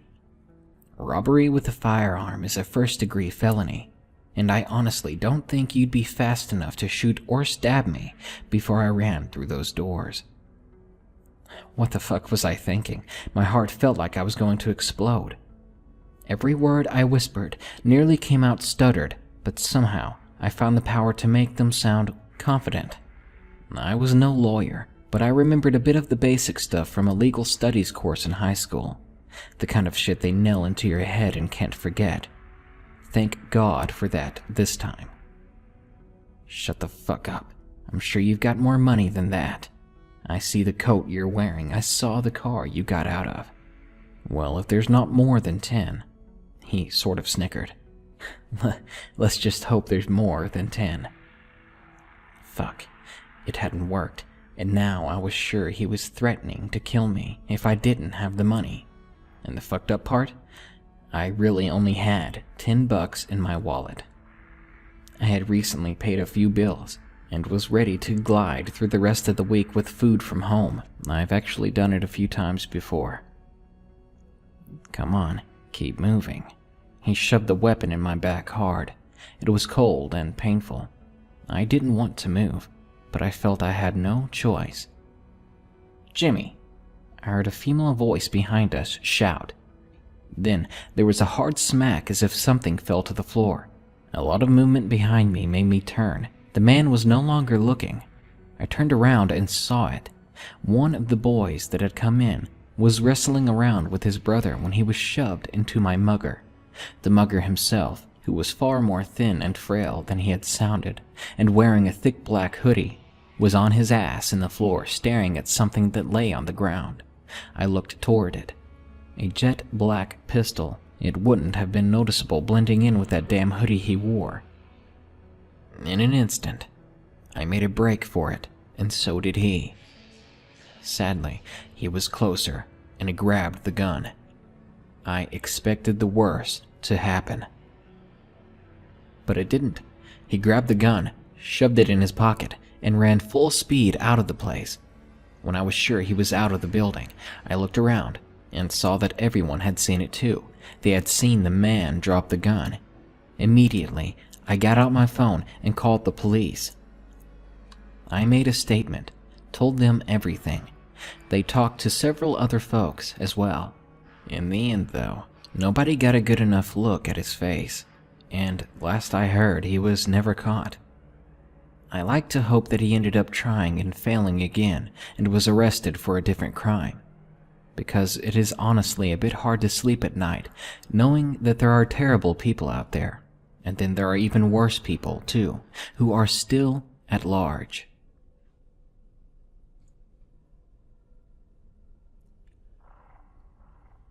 Number 5. Midnight McDonald's Creature. Submitted by Marco Poco. This short but terrifying experience took place around late September of 2014. Me and some friends were making a night of it at my place, and at around 1 in the morning, we all had the munchies. We decided to hop in my van and drive over to the McDonald's that was about 2 miles down the road.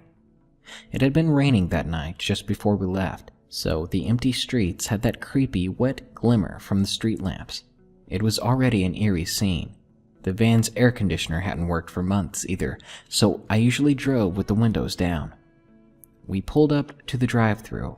I noticed that there was no one in the parking lot, and not a single car in the drive-thru. That was fine by me. It just meant we'd get our food more quickly. It is important to note, though, that at this particular McDonald's, there were numerous trees on the right, and the restaurant itself to the left as you pulled through.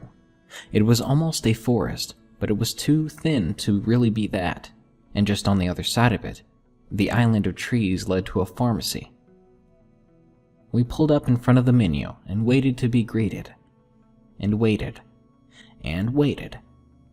Eventually, I said hello, trying to get someone's attention. But no one answered. The guys were telling me to just pull forward and see if they'd meet me at the window. One of them said that despite the 24-hour sign, that they might be closed for some repairs or something. I doubted that. If anything, this whole situation was kind of suspicious. Just when I decided to go ahead and pull forward to the window, one of my friends said, "Whoa, whoa, whoa, stop." I put my foot back on the brake and turned toward him. "Did you hear that?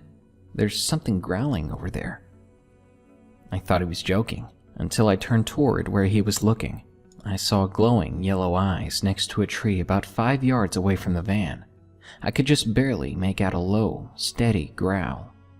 I assumed it was just a dog, so I rolled up the windows on that side so it didn't try to climb in or jump at us.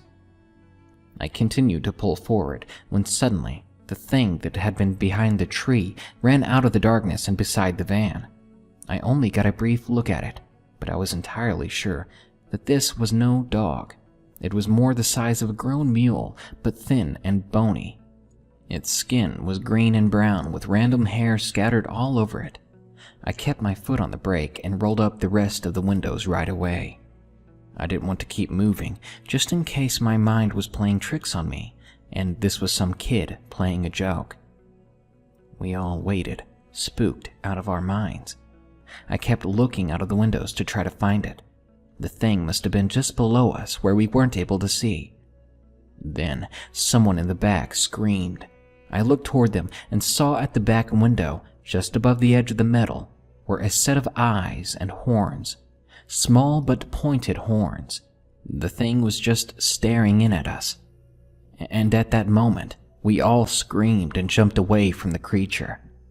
Then, with a loud screeching noise, the creature took off back into the small patch of trees.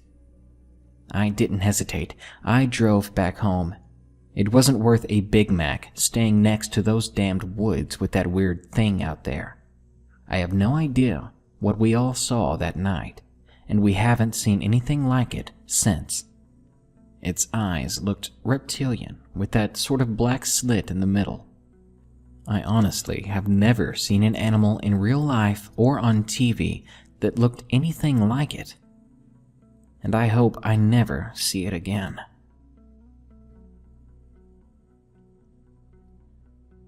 The next time you're out on the town and just can't wait to get home to have your next meal, think twice about stopping anywhere, even McDonald's. You are never as safe as you want to be. All it takes is one person, one spirit, one creature to decide that you will be their next victim, and you will never see it coming. Good night. Be sure to like, share, comment, and subscribe if you enjoyed the video. Thanks. Time for the discussion question. What was your most terrifying or worst experience at McDonald's?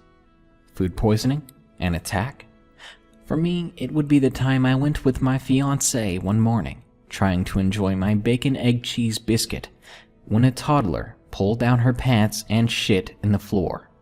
That was an entirely different kind of biscuit that I was not in the mood for.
In 1952, in the North Cascades, a sheep farmer and his family struggled against a very lethal enemy that came after dark, slaughtering livestock in droves, terrorizing the family for years.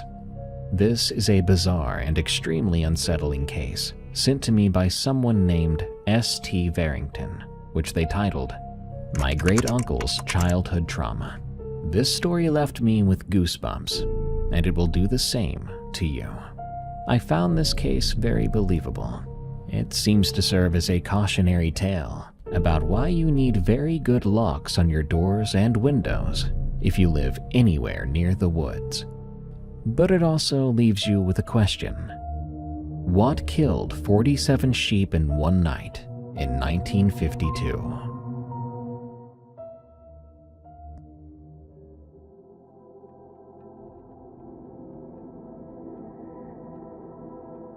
My great-uncle Teddy died when I was 17.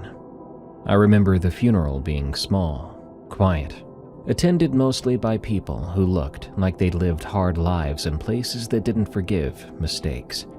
Teddy had been one of those people. He had spent his whole life in small towns across Washington, working lumber mills and construction sites, never marrying, never settling anywhere for too long. My grandfather told me once that Teddy had always been restless, like he was trying to stay ahead of something. It wasn't until after the funeral, when we were sorting through Teddy's things in his apartment in Bellingham, that I found a notebook. It was tucked in the back of his closet, wrapped in a plastic grocery bag, inside a shoebox that also contained some old photographs and a pocket knife with a bone handle. The notebook was the kind kids used for school back in the 60s, with a marbled black and white cover that had gone soft at the edges. Inside, in cramped handwriting that got messier as the pages went on, Teddy had written about something that happened when he was young. I read it sitting on the floor of that closet while my parents and grandfather argued about what to do with Teddy's furniture. What I read made me understand why he always kept his curtains drawn, why he never, ever went camping, even though he had grown up in some of the most beautiful wilderness in the country. I'm going to tell you what Teddy wrote, more or less. I filled in some details from what my grandfather told me about their childhood, and from what I know about the North Cascades region where Teddy's family lived. But the core of it, the terrible parts, those are all from Teddy's notebook. Teddy's family had a sheep farm in the North Cascades back in the early 1950s. It was no big operation, nothing like the ranches in Montana or Wyoming that ran thousands of head. His father kept about 300 sheep, enough to make a modest living selling wool and meat to buyers, who often made the trip up the rough mountain roads twice a year. The farm sat in a valley surrounded by dense pine forest, miles from any neighbors. Teddy was the youngest of 3 kids. His sister Margaret was the oldest at 16, his brother Franklin, who was 14. Teddy was 12 when the trouble started. Spring 1951. They lost 6 sheep in 2 weeks. Teddy's father found them in the pasture closest to the tree line, torn up badly. Their throats had been crushed, Teddy wrote, and the way the wool was scattered around made it look like something had worried at the bodies for a while before feeding. I should note here that worried is an older term, used to mean bite or shake or tear at something repeatedly over time, like a dog with its toy or bone, or a predator shaking prey in its jaws.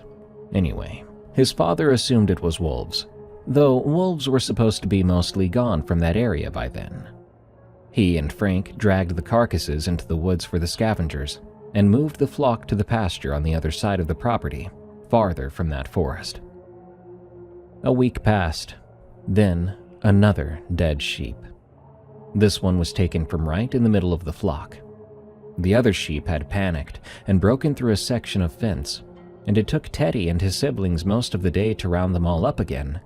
His father was livid. Money was always tight, and losing stock meant the difference between a hard winter and a catastrophic one. They lost 4 more before that spring ended. It was so bad, his father started to sleep in the barn on some nights with a rifle across his lap.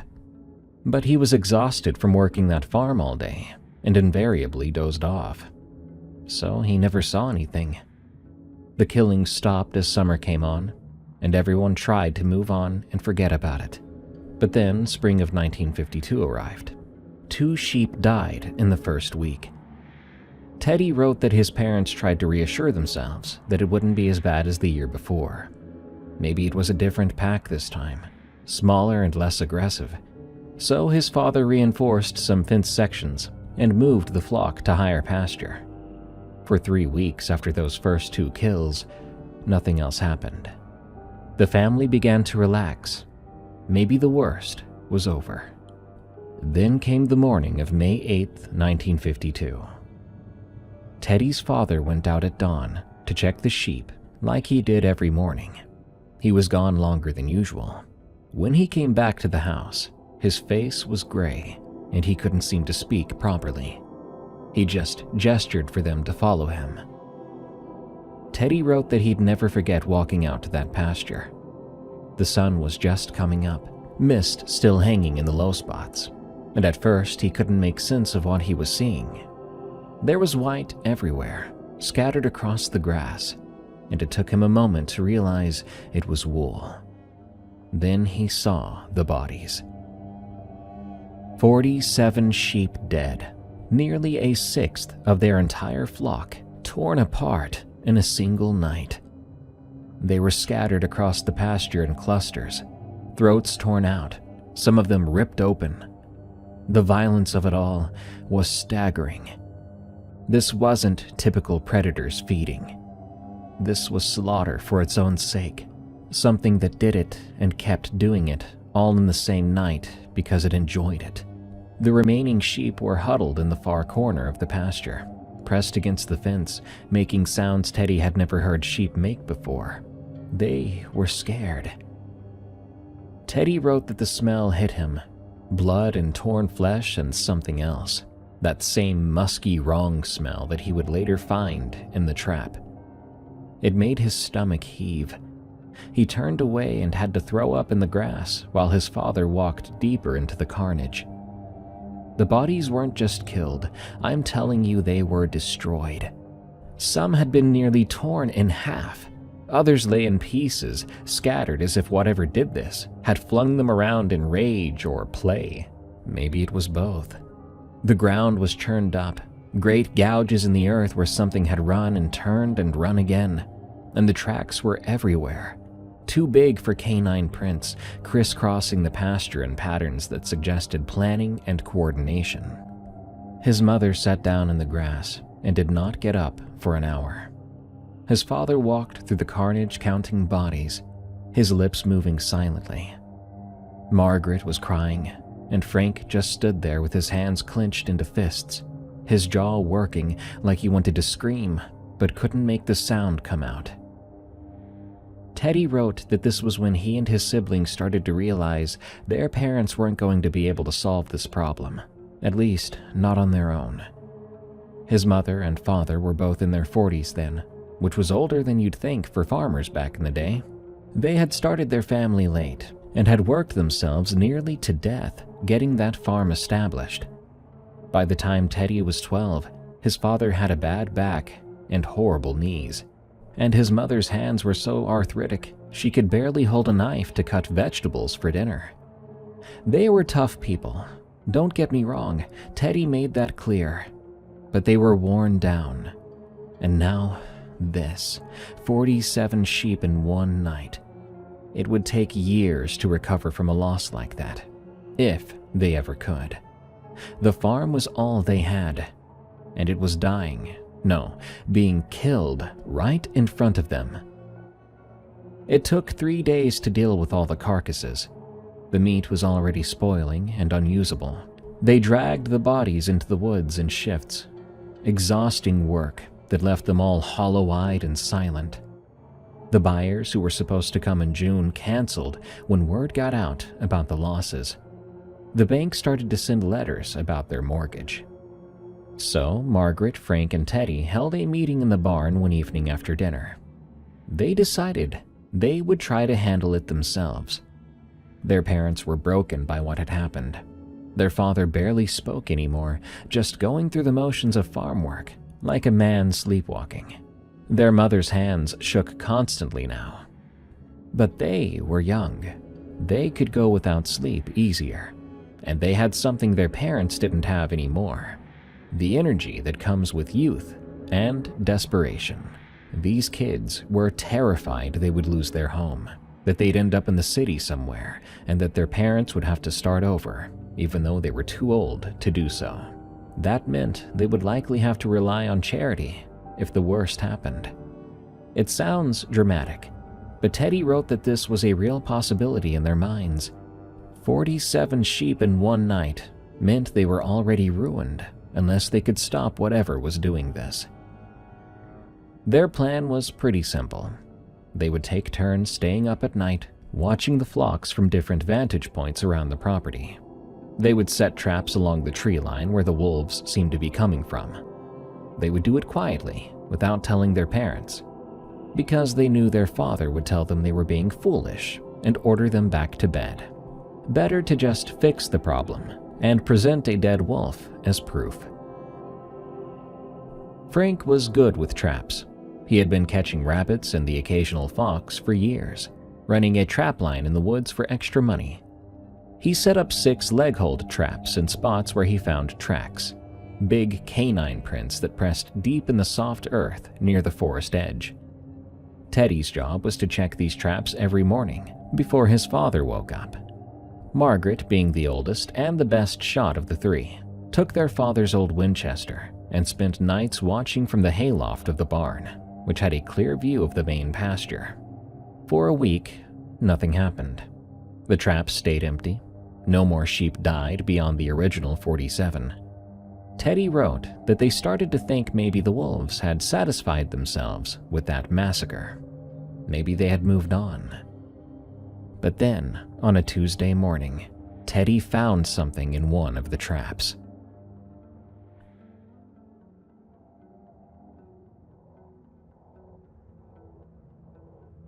At first, he thought it was just sprung, that the jaws had snapped shut on nothing, maybe triggered by a falling branch. But as he got closer, he saw there was something caught in it. Not a leg or a paw like he expected.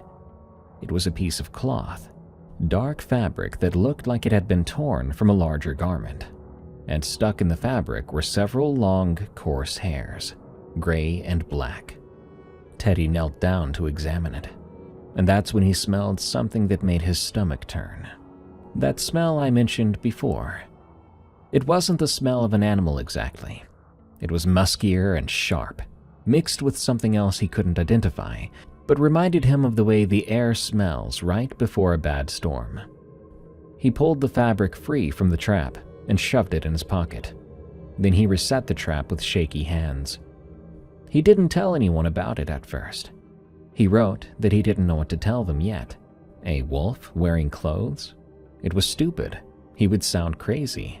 So he hid the fabric under his mattress and let it go from his mind. 2 nights later, Margaret saw something from the hayloft.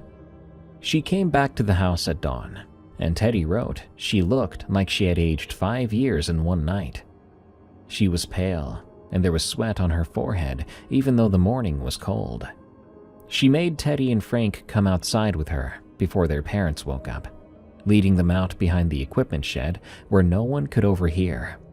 "I don't think we're dealing with normal wolves," she had said.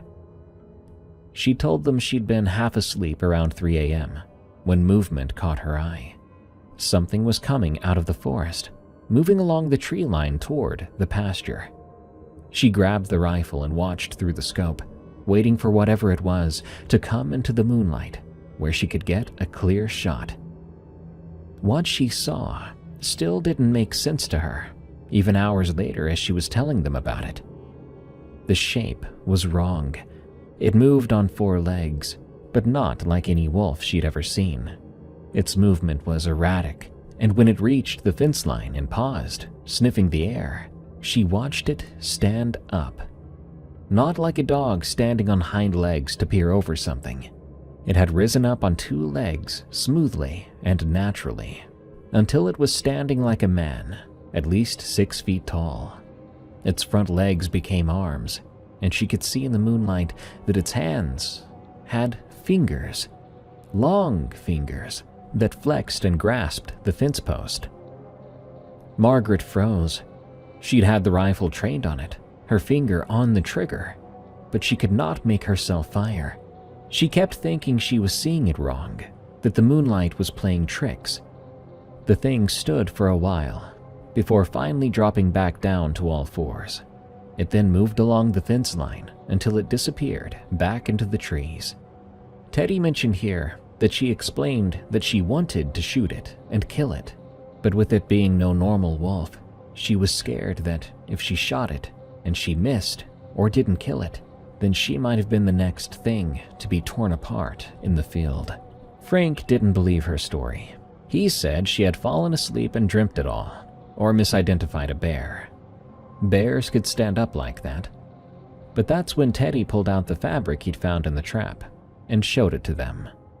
That shut Frank up fast. They spent the day in a kind of haze. Their parents noticed they were distracted, and their mother asked if they were feeling well. But they mumbled something about being too tired from staying up too late, and she let it go. After dinner, the 3 of them met up again in the barn. Margaret said she wanted to tell their dad, show him the fabric, and explain what she had seen, and maybe then he could contact the authorities, or at least request help from other farmers in the area. Safety in numbers. But Frank argued that no one was going to believe them. And worse, they could be punished for wasting people's time. That was a big deal back then. And underneath that argument was something else, something Teddy noticed, but didn't write about directly until later.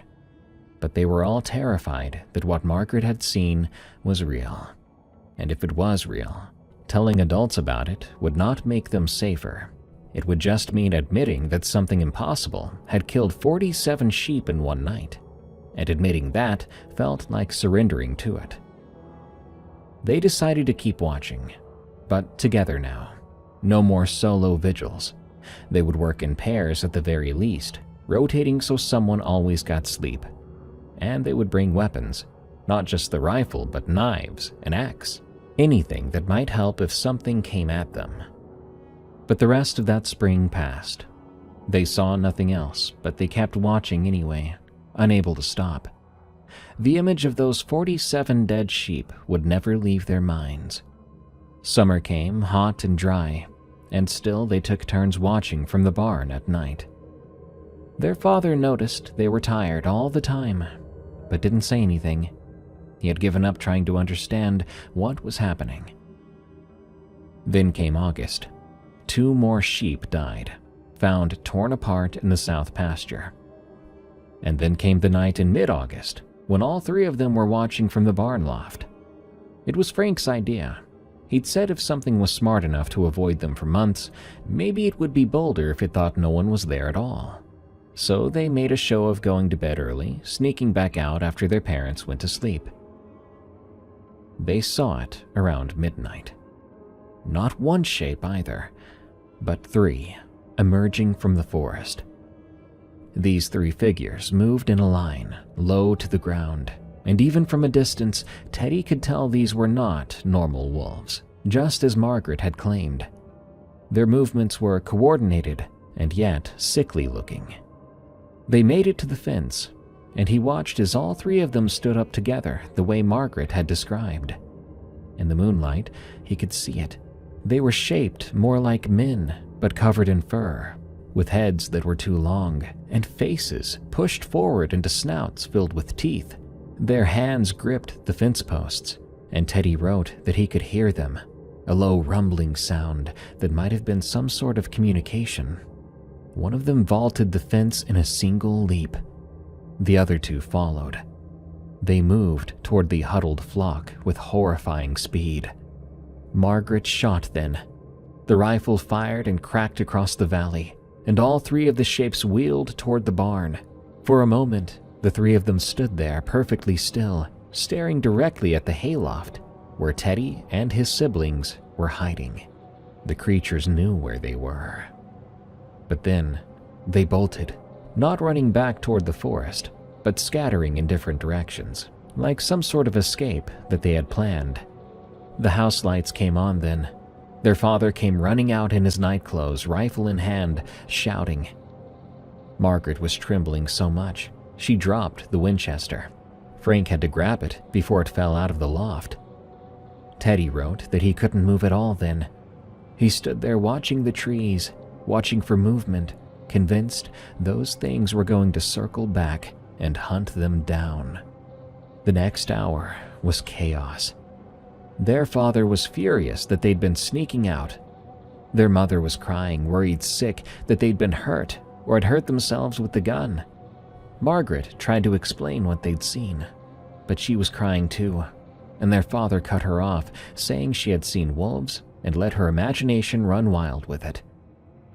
Frank tried to back her up, and their father turned his anger on him, accusing him of leading his siblings into foolishness.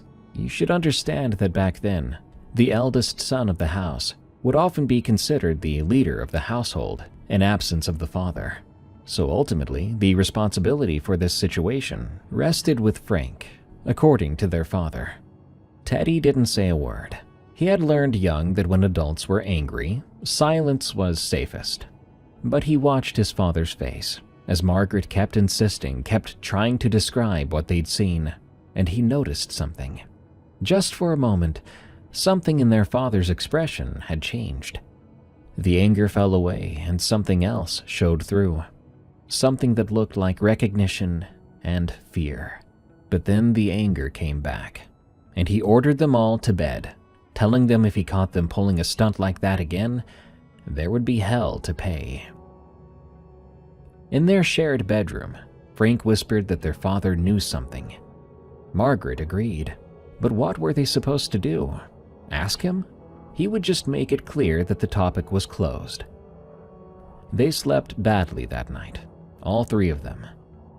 Teddy wrote that he kept waking up, certain he had heard something outside, like scratching at the window or footsteps on the porch. But every time he worked up the courage to look, there was nothing there. The next day, their father did something unexpected. He announced they were building a better fence around the main pasture, 8 feet high, with barbed wire at the top. It would take most of their saved money and weeks of work, but he said it would be necessary. He did not explain why such a tall fence was needed for wolves, or why he didn't build it before 47 sheep were killed in a single night. They started the work that afternoon. It was brutal labor, digging post holes in rocky soil, stringing wire and hammering and stretching until their hands went raw. But their father drove them hard. The siblings didn't dare complain. Margaret caught Teddy's eye once while they were working, and he knew what she was thinking. And their father was terrified. He was building this fence not because he thought it would work, but because he knew he had to do something. For the rest of that year, through fall and into winter, they lost no more sheep. The tall fence seemed to work. or maybe the things had moved on to easier prey. Teddy and his siblings stopped their night watches. Life returned to a wary normalcy. They didn't talk about what they'd seen. Trying to discuss it in daylight made it seem unreal. It started to feel more like a shared nightmare they'd all had. But then spring came again in 1953, and something changed. This time, it was worse, though not in the way they expected. No more sheep died in great numbers. Instead, these creatures seemed to be sending a different message. They started to appear closer to the house. Teddy would look out his bedroom window in the early morning, finding tracks in the mud near the well, huge prints that showed both animal and something else.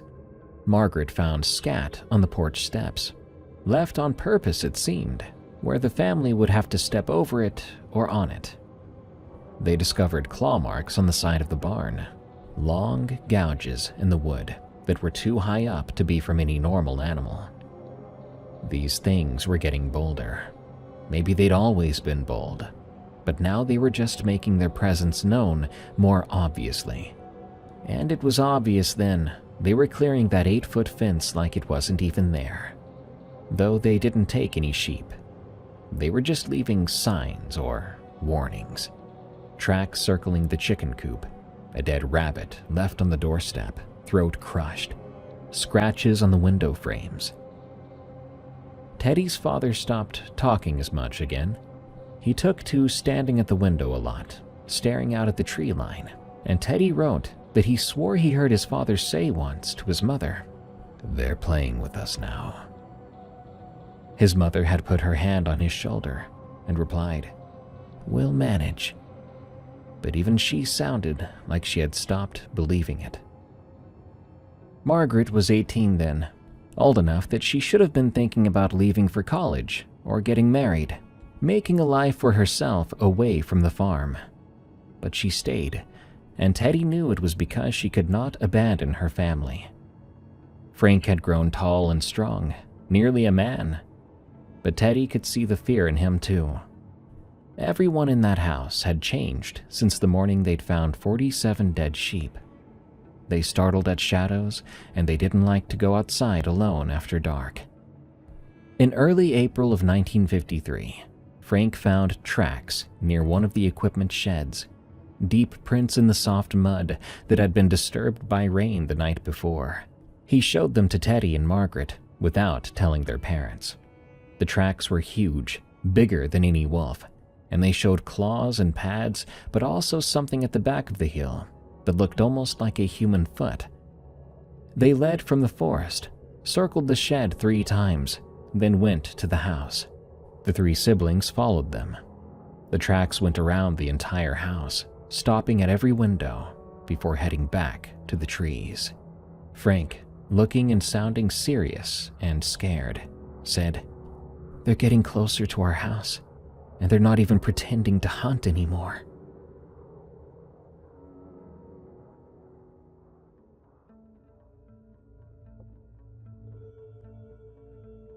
They knew then they had to act again, but they had to do it differently this time. No more simply watching. No more getting too scared to pull the trigger. They needed to kill at least one of these things, bring the body back, prove what they were dealing with. Then maybe their father would take real action, get help from someone else, and do something more than just accept that these creatures owned their land. They spent 2 days preparing. Frank reinforced his traps, using heavier chains and stakes driven deeper into the ground. Margaret cleaned and oiled the Winchester, and she counted their ammunition. They had maybe 30 rounds total, which had to last them for hunting and emergencies throughout the year. So she took 10. Teddy's job was to scout the property and find the best location for an ambush, somewhere with clear sightlines and an escape route if things went wrong. He chose a spot near the northwest pasture, where a small rocky outcrop gave them elevation and a view of both the tree line and the flock. There was this game trail that led down the back of the outcrop into a ravine, steep but manageable. If they needed to run, they could make it down and circle back to the house through the woods on the far side. It wasn't a perfect plan, but it was better than nothing.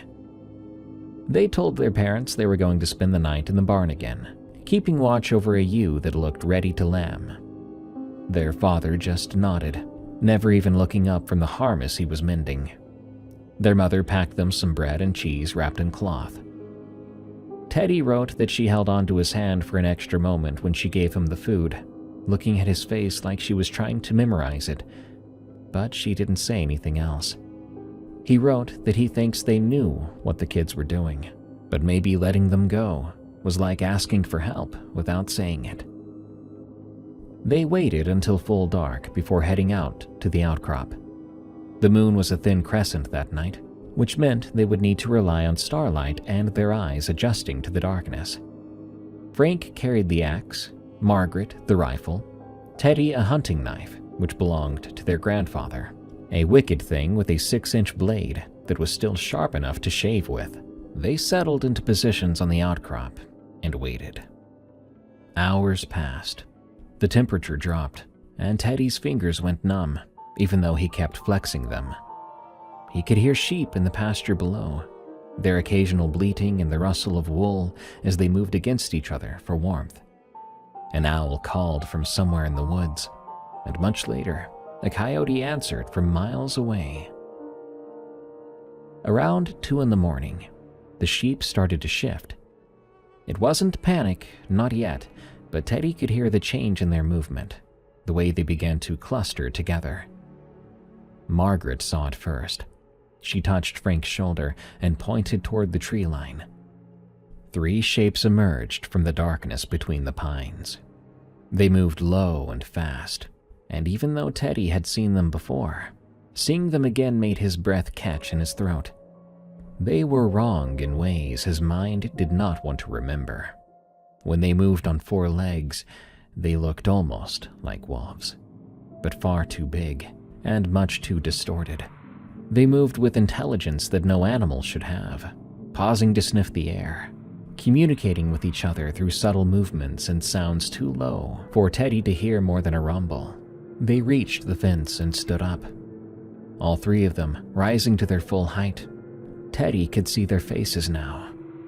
The snouts weren't quite wolf, but not quite human. It was something in between. Their eyes reflected what little light there was, showing like pale discs in the dark. One of them made a sound, a huffing grunt that might have been speech. Then they jumped over the 8-foot fence. As they landed, Margaret fired.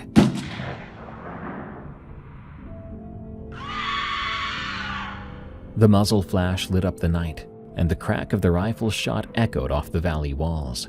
One of the shapes stumbled, going down on one knee, and Teddy felt a surge of excitement. She'd hit it! But then, it was up again, somehow moving faster than before. Then all 3 of them were running. Not toward the flock of sheep, but toward the outcrop. "Go! Go!" Frank yelled. The 3 of them scrambled down the back of the rocks toward the game trail. Teddy went first. He was the smallest, but the fastest. He half ran, half slid down the steep slope, using tree roots and rocks to keep from falling completely. Behind him, he heard Margaret and Frank crashing through the brush. And behind the 2 of them, he could hear something else, something that moved through the forest with such speed it didn't seem possible. Heavy thuds, undergrowth being crushed, and it was getting closer. Not just one set of footfalls, but multiple, moving in from different angles. Teddy's mind flashed back to how they'd coordinated at the fence, how they'd scattered when Margaret fired. These things were hunting like a pack, like wolves, but with a cunning that went beyond wolf instinct. The game trail bottomed out in the ravine, and Teddy turned to follow it east, toward the far side of the property where they could circle back. His lungs burned and his legs felt like they might give out, but terror kept him moving. Frank caught up to him, grabbing his arm to keep him from tripping over a fallen log. Margaret was right behind them, the rifle still clutched in her hands, her breathing coming in ragged gasps. Something howled in the darkness behind them, a sound that started low and rose to a shriek that made Teddy's skin crawl. It was answered by another howl from a different direction, and then a third from somewhere ahead of them. "They're trying to cut us off," Margaret gasped. Frank pulled them off the trail into deeper woods where the undergrowth was thicker, harder to move through, but better for concealment. They pushed through blackberry brambles that tore their clothes and skin, stumbled over rocks and roots they couldn't see in the dark. Teddy's lungs were screaming for air by then, and his heart felt like it might just burst, but he kept moving because stopping meant dying, painfully. They came out in a clearing that they did not recognize. It was a space between the trees where the ground was covered in moss and fallen needles. Frank pulled them down behind a massive fallen log, and they crouched right there, trying desperately to quiet their breathing, to listen for pursuit. At first, there was nothing, just the sound of wind in the pines and their own ragged breathing. Teddy's heart was pounding so hard he could feel it rising up in his throat. There was sweat coming down his face despite the cool night air. He could smell his own fear. Margaret had her hand over her mouth, forcing herself to breathe slowly, quietly. Frank's knuckles were white on the axe handle. That's when Teddy heard it. Footsteps. Not the four-legged padding of an animal, but the two-legged stride of someone walking upright. It moved around the edge of the clearing, circling, taking its time. Its footsteps were careful, like whatever was out there knew they were hiding and was just savoring their fear.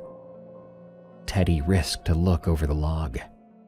One of them stood at the far side of the clearing, maybe 30 yards away.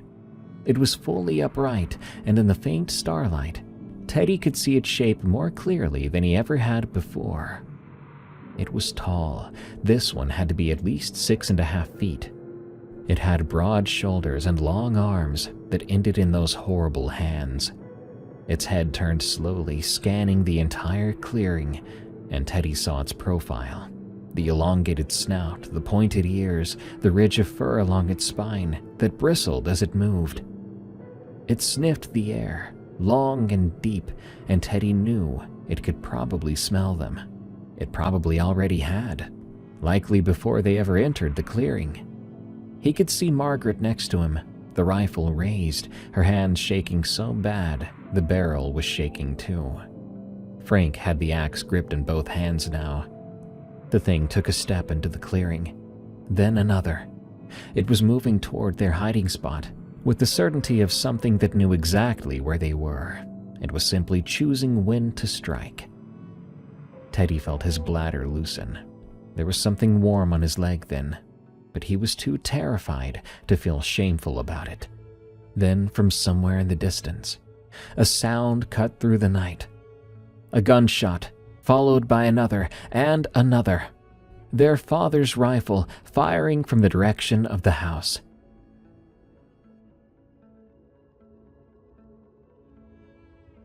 The creature's head snapped around. It made a sound, something between a growl and a bark. Then, 2 other shapes materialized at the edge of the clearing. They exchanged those low rumbling vocalizations. Then all 3 of them went running. This time not toward Teddy and his siblings, but back toward the farm, moving on all 4s with that awful speed. The kids waited, the longest wait of their lives. The forest around them went quiet, just the wind and the occasional drip of condensation falling from branches. Finally, when Teddy's legs were cramping from crouching so long, Frank whispered, "We need to get back to the house." They moved carefully, following a route that kept them in the thickest cover. Every shadow could be one of those things. It took them over an hour to cover the distance back to the farm, and when they finally emerged from the tree line near the equipment shed, they saw lights on in every window of the house. Their father was standing on the porch, his rifle in his hands, staring out into the darkness. When he saw them coming across the yard, he lowered the gun, and Teddy saw his shoulders sag with relief. But when they got close enough to see his face, the relief was mixed with something else. Anger, yes. Fear, of course.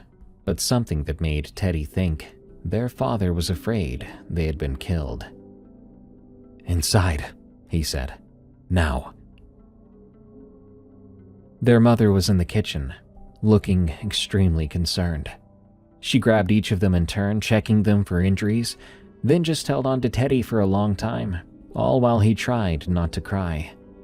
Their father stood by the door, the gun in his hands, watching the windows. "What did you see?" he asked, not looking at them. Margaret told him all of it. The shapes, the way they moved, how smart they hunted and coordinated. Frank backed her up, adding details. Teddy just nodded when his father's eyes finally turned to him, asking for confirmation.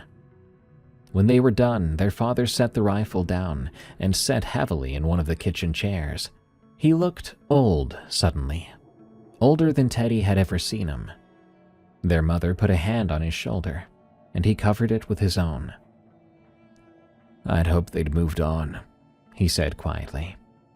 "I hoped this year would be different." "Do you know what they are?"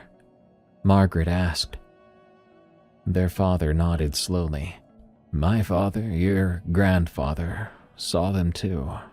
When he first came to this valley to start this farm, they took livestock from him as well over several years. But then they stopped. They left him alone for decades. I truly thought they were gone.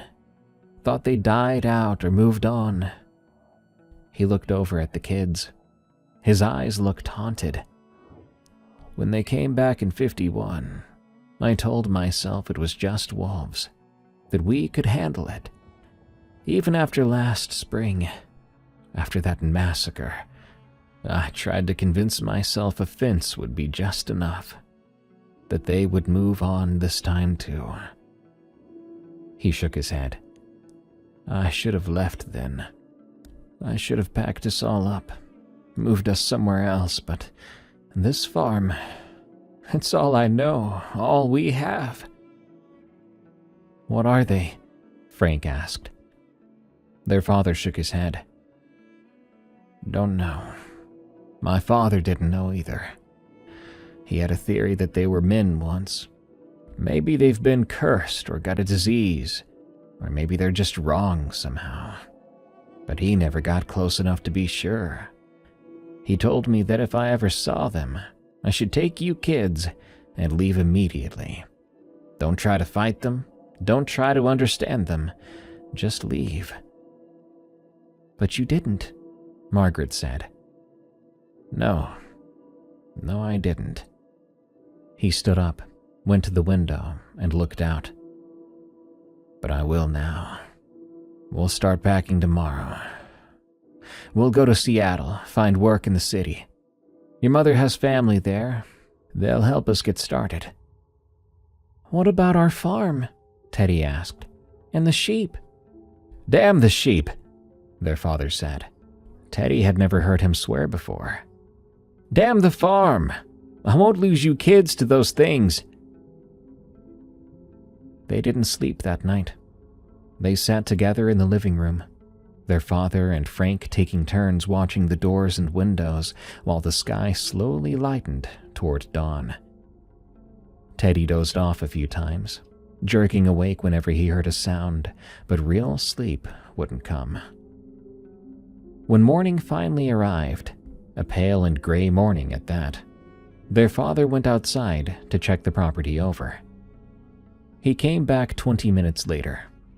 2 more sheep dead, torn apart in the same way as all the others. And in the mud near the barn, he'd found tracks.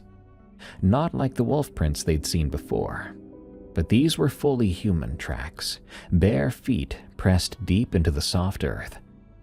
The tracks led from the forest to the barn, then around the house and back into the woods. "They were here," he said. "While we were inside, they walked right up to the house." They started to pack that day. Their father made the trip to town and came back with crates and boxes. They worked methodically, sorting through years of accumulated possessions, deciding what was essential and what could be left behind.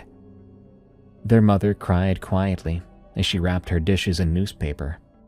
Frank kept looking out the windows, expecting to see the creatures watching them work. It was a strange mixture of mundane and surreal. Teddy would be folding clothes or wrapping up books, ordinary tasks he'd done before when they'd arranged rooms or stored things for winter, but now it was suspenseful. He was jumpy. If he felt a prickle or itch at his neck or shoulder, it startled him.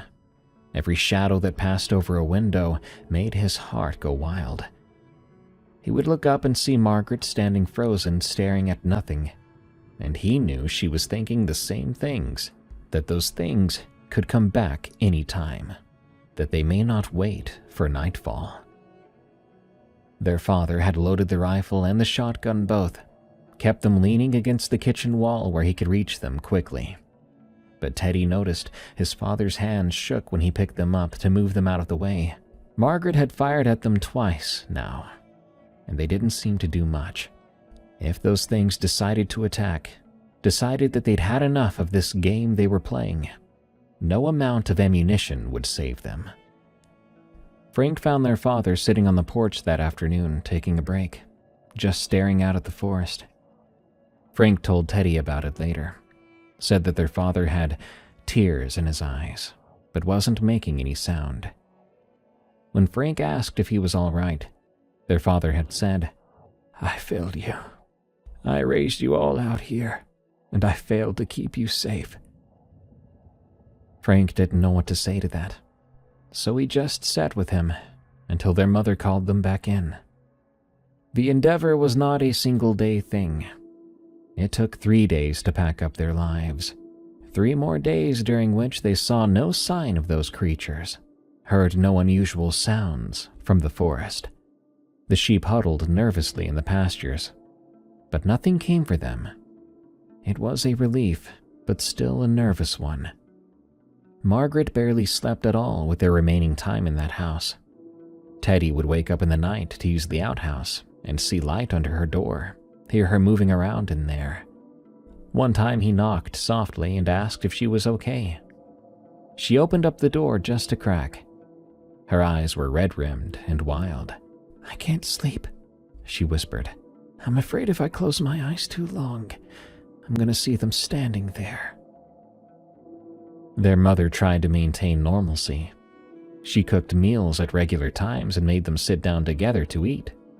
She talked about Seattle, about the place they would be renting until they could afford something bigger, and about the schools Teddy would attend and the church they would find.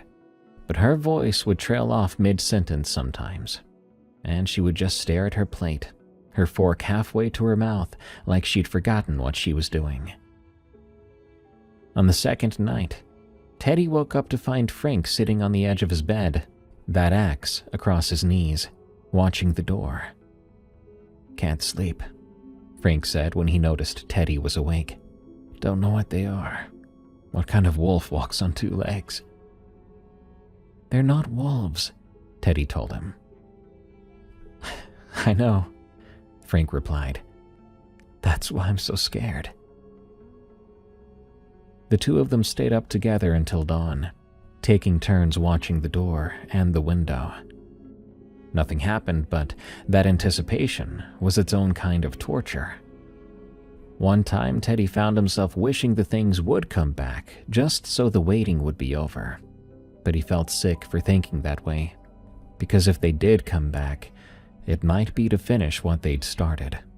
On the 3rd night, exhausted from packing and preparing, they all went to bed earlier than usual. Their father had moved his and their mother's bed so they could sleep in the living room where they could watch the doors. Teddy shared a room with Frank, and Margaret was alone in her small room at the end of the hall. Teddy remembered falling asleep almost immediately that night, despite his anxiety. The work had worn him down to nearly nothing. He remembered dreaming about the city, about tall buildings and crowds of people and noise everywhere. So much noise that nothing could sneak up on you without being heard by somebody. Suddenly, he woke up to silence. Complete, utter silence. No wind outside, no settling sounds from the old house. Not even the sound of his brother's breathing from the other bed. It felt so wrong, like the world had stopped and was waiting too. He opened his eyes, and immediately he knew something was in the room with them.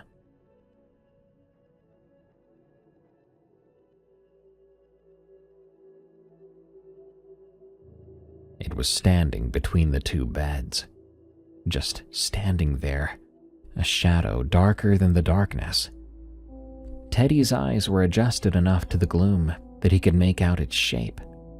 Upright, tall, head nearly touching the ceiling. And he could smell it too, that familiar musky wrong smell. But this close, in the confined space of the bedroom, the smell was overpowering.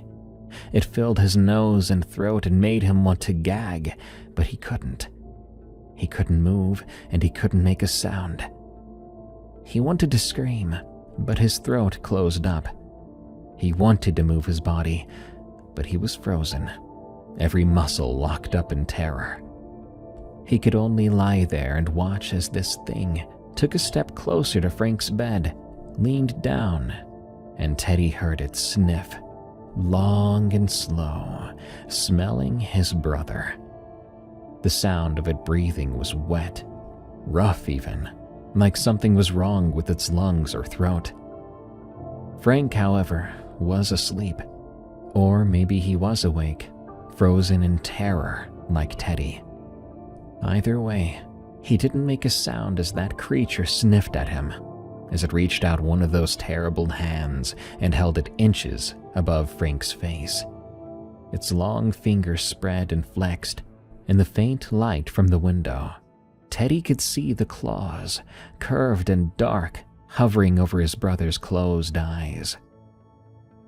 The thing seemed to be considering something, deciding on something. But then it straightened, turned, and looked right at Teddy. He saw its eyes then, reflecting some faint, unknown light source. They were pale, almost yellow, and they held an intelligence that was somehow worse than anything else about it. This thing was thinking, and it knew he was awake. It knew he could see it, and why it hadn't killed him yet, Teddy had no idea. It held his gaze for what felt like ages. Then it turned and moved toward the door with fluid and silent grace. It opened the door, which they had latched before bed, doing so without making a single sound, despite the fact that the hinges always squeaked. But not that night. It stepped out into the hallway and was gone. Teddy still couldn't move. He lay there listening, and after a moment, he heard the soft creak of floorboards from Margaret's room, then the same sound from his parents' room, then the front door opening and closing with that same impossible silence. He didn't know how long he lay there. Long enough that the sky outside started to lighten up. He began to hear birds with their morning songs. Finally, sunlight crept through the window, and Frank sat up in his bed. It was here, in the room. I could smell it, Frank whispered. Teddy managed to stutter. I saw it. It was looking at us. They found Margaret in the hallway sitting with her back against the wall, her face white as paper. My room. It was in my room. It stood over my bed. I couldn't move. I couldn't do anything. I could only lie there while it... She couldn't finish. Teddy sat down next to her and took her hand. It was ice cold. Their parents emerged from the living room. Their father looked like he had aged another 10 years. Their mother was crying, silent tears running down her face. No one had to explain a thing. They all knew. The creatures had come into their house, had walked through their home while they were sleeping, and had stood over them in their beds. And for some reason, they had chosen not to kill them. "Why?" Margaret whispered. "Why didn't they?" Their father shook his head. He didn't have an answer, or perhaps didn't want to give one. They left that morning, didn't bother with the rest of any remaining packing, just loaded up what they'd already boxed into their truck and the trailer behind it. They drove away from the farm as the sun was fully rising. Teddy wrote that he looked back once, and he swears he saw 3 shapes standing at the edge of the woods, watching them go. They were standing upright like men, watching them leave their territory. The family never went back. Their father would later sell the property and the livestock through an agent in town, taking a loss on all of it, but he didn't care. They settled in Seattle and tried to build new lives. Frank and Margaret both moved away as soon as they could, starting their own families in different states, and they never talked again about what happened. Their father died young, a heart attack of all things at 53, and their mother followed 2 years later. Teddy wrote he could never escape the memory of that thing standing over him, looking at him with those intelligent eyes. He'd spent his whole life moving from place to place, never staying anywhere long enough to feel settled, because to him, being settled somewhere meant letting your guard down. And he'd never been able to let his guard down again, not after that night. The notebook ended there, the final page containing a few lines in that cramped handwriting, which said, "I don't know what they were. I don't know why they let us live, but I know they're still out there in those mountains, in those forests, and I know if I ever went back there, they'd remember me. They'd remember all of us."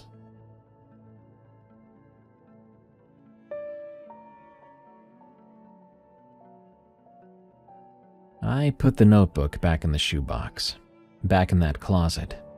It was such a weird discovery, such an unsettling read. I didn't want to tell my parents what I'd read. I thought I'd get in trouble or something. Or they just wouldn't believe it. Or maybe they would have believed me, and that could have been worse. But that night, after my parents went to bed, I found my grandfather in the kitchen. He was staying with us for a while. He was standing by the window, looking out into the dark yard.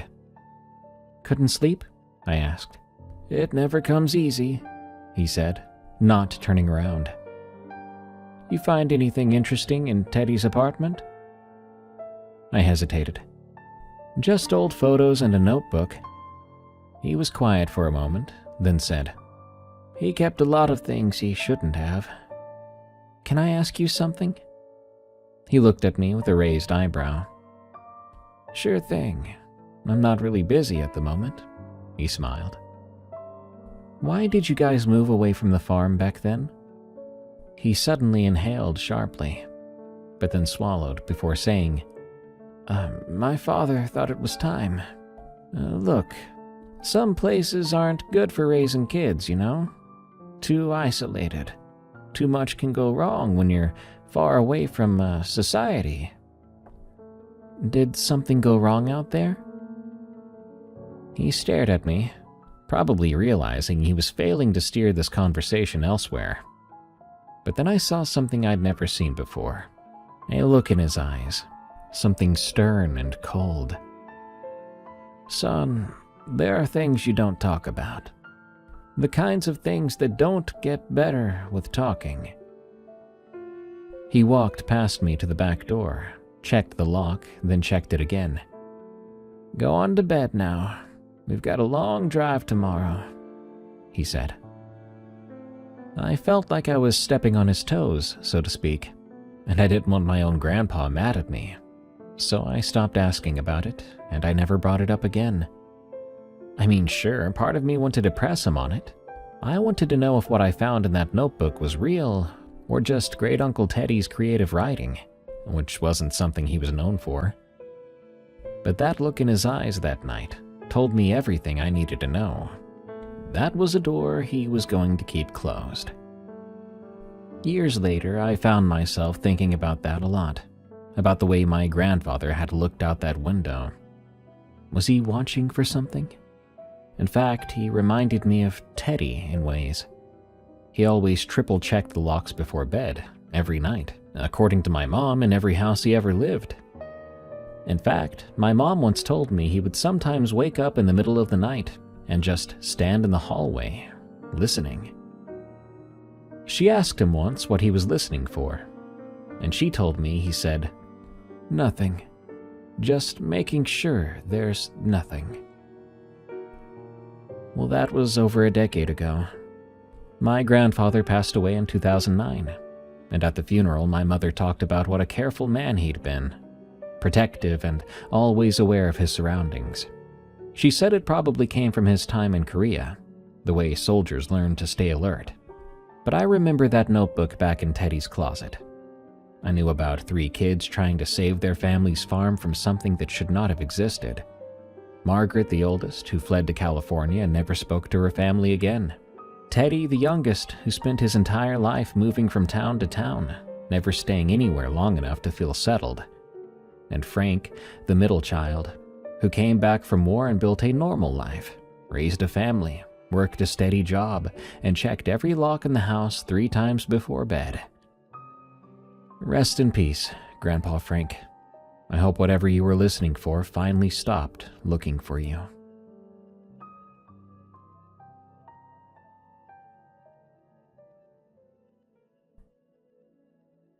Thank you once again for joining me on this terrifying journey. The idea of someone lurking in your home at night is disturbing, but for your intruder to be not one, but multiple inhuman creatures, that would likely keep me awake for the rest of my life. This has been Unexplained Encounters. I'm your host, Darkness Prevails. You can find this show on Spotify, Apple Podcasts, or your favorite podcast app, as well as on the Darkness Prevails YouTube channel. Before I go, I have an exciting announcement. In collaboration with Coffee Ride of Boulder, Colorado, we now have our very own coffee. We call it Morning Brew, and you can get your own bag now over at eeriecast.store. It took me weeks of taste testing and flavor combinations, but I eventually landed on this dark yet delicious coffee brew that will keep you alert all day or all night. You know, in case of werewolves. Again, just go to eeriecast.store to order your bag now. Excuse me while I order 10. Until next time, stay safe out there and stay creepy, because this world is a strange one.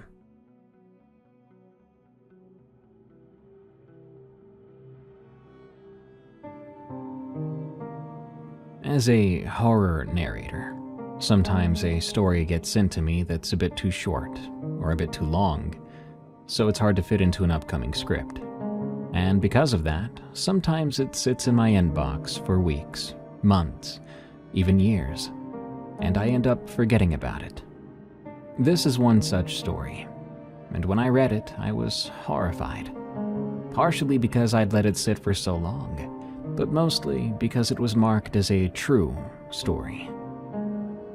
People change names, even locations, when they share their true stories. Others often outright fake their stories. What I'm about to share with you has no title, and the author was completely anonymous. I'll leave it up to you to decide whether you believe this or not, but it may be the most terrifying skinwalker story on the internet.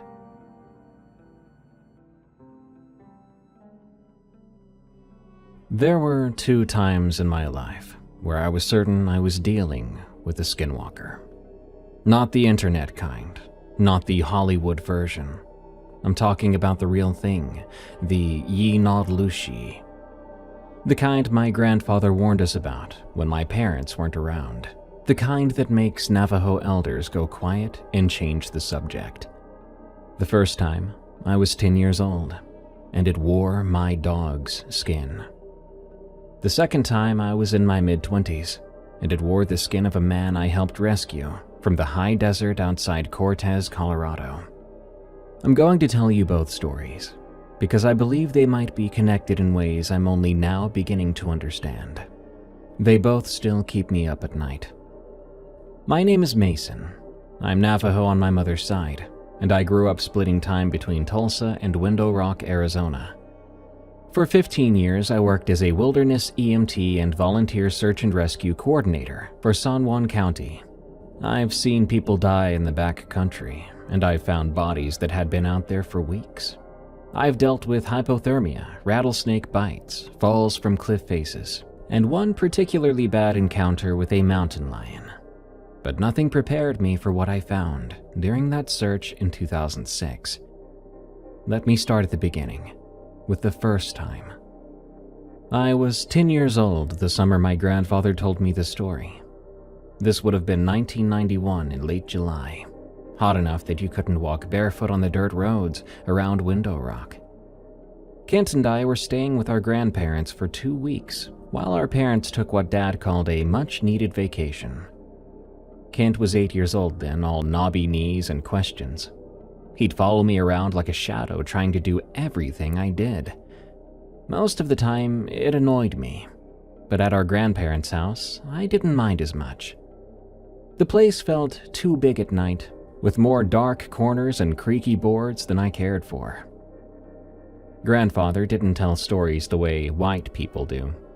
He'd mention things in passing, dropping pieces of information, and you'd have to pay attention or you would miss it. Most of the time he'd be doing something else, like fixing a fence or working on his truck, cleaning his rifle, and a story might just come out. That day he was skinning a rabbit he'd shot that morning. I was sitting on an overturned bucket watching him work. Kent was inside with grandmother, helping her make fry bread, or more likely, getting in her way while she fed him pieces of dough. "You know why we don't whistle at night?" Grandfather asked me. I shook my head. It was something I'd been told not to do, but no one really explained why. "Whistling calls things that listen." He made a precise cut, peeling back the hide. His hands never shook, even though he was well into his 70s.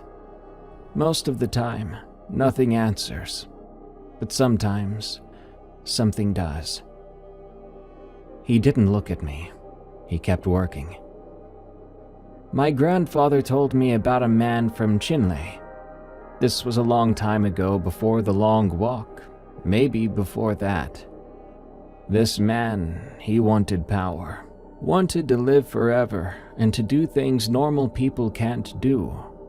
So he learned the dark way, killed his own brother to do it, wore his skin until it became his. After that, he could wear anything's skin. Coyote, owl, deer, even other people." I remember my mouth going dry. "Did they catch him?"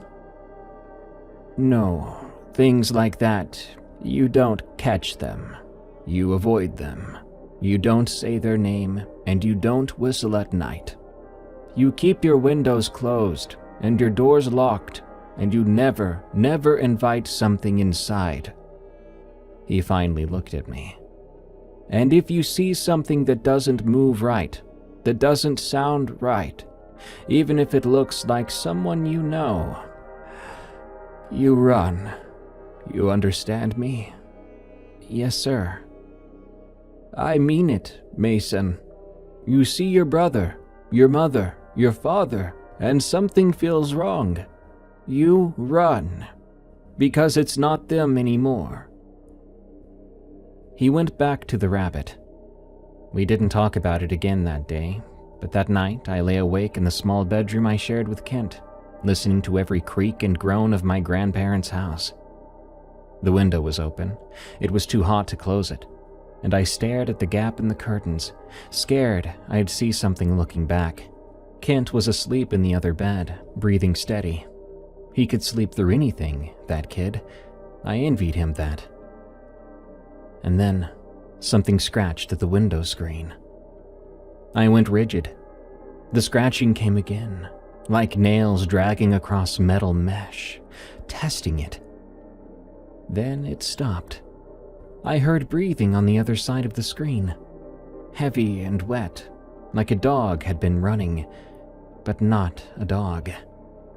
I wanted to get up to close the window, but I didn't dare move. The breathing continued for what felt like hours, but maybe it was only a couple of minutes. Then there were footsteps, padding away through the dirt. I pulled the covers over my head and prayed. Eventually, I fell asleep. The following night, it came back. Around the same time, I'd been watching the clock. 2:47 a.m.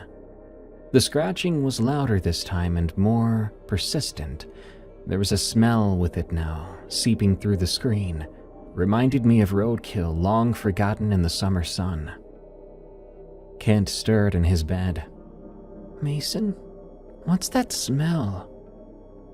"Go back to sleep," I whispered. "Is there someone outside?" "Just go back to sleep." That was when the scratching stopped. But then there was a voice. "Let me in." It sounded like grandmother, but not quite. Kent sat up then. "Was that?" I flew out of bed and slammed the window shut, locking it. Whatever was outside made a sound. Not quite a laugh, but not quite a growl either. Then it moved away. In the morning, there were claw marks on the screen. Deep ones, like something had tried to tear through. The frame was bent where something had pushed against it. Grandfather saw this when he came to wake us up. He didn't say a word about it. He just got his tools and replaced the screen. That night and every night after, the windows stayed closed. He burned sage in our room, leaving a line of ash on the windowsill. A couple of nights later, we heard it walking on the roof. Heavy footsteps, too heavy for any animal that should be up there. It stopped right above our room. Kent was crying quietly in his bed, trying not to make any noise. I wanted to comfort him, but I couldn't move. I was too scared to speak. We lay there listening to it pace back and forth until sunrise. In the morning, Grandfather found tracks in the dirt around the house. He would not tell us what kind. He spent the day making protection bundles, hanging them above every door and window. Whatever it was, it didn't come back. Not to that house anyway. 3 weeks later, our dog went missing. His name was Checkers, a mutt we'd had since I was 6. He had these black and white patches and floppy ears, the kind of dog that never met a person he didn't love. Kent had picked him out from a litter at the pound. Checkers slept in my room, followed me everywhere, and would steal food right off your plate if you weren't watching. He disappeared on a Tuesday night. We had let him out to pee around 9 o'clock. Dad opened the back door and Checkers trotted out, tail wagging like it always did. We were watching TV, some sitcom my mom liked. About 10 minutes passed, then 15, and Dad went to call him back in. "Checkers, come on, boy!" Nothing. Dad grabbed a flashlight and went out to look. I could hear him calling from different parts of the yard, his voice getting more concerned every few minutes. After about 20 more minutes, he came back in. "I can't find him. He must have gotten out somehow. Think he found a gap in the fence somewhere." But I'd been playing in the backyard that afternoon. I never found a gap. We spent the next 3 hours searching the neighborhood. Mom drove slowly through the streets while Kent and I called out the windows. Dad walked with his flashlight, checking under cars and bushes. Our neighbors came out to help. Someone from 2 houses down said he'd seen Checkers around 9:15 sniffing around in garbage cans. But that was it. I didn't sleep that night. I kept going over to the window, hoping to see him sitting on the porch. Kent cried himself to sleep. I heard Mom and Dad talking quietly downstairs until nearly 2 in the morning. The next day, we made flyers. Mom drove Kent and me to Kinko's, printing out 50 copies with Checker's picture. The one from last Christmas where he was wearing the stupid Santa hat Kent had put on him. It read, "Missing dog, family pet, reward," and we put our phone number on the bottom.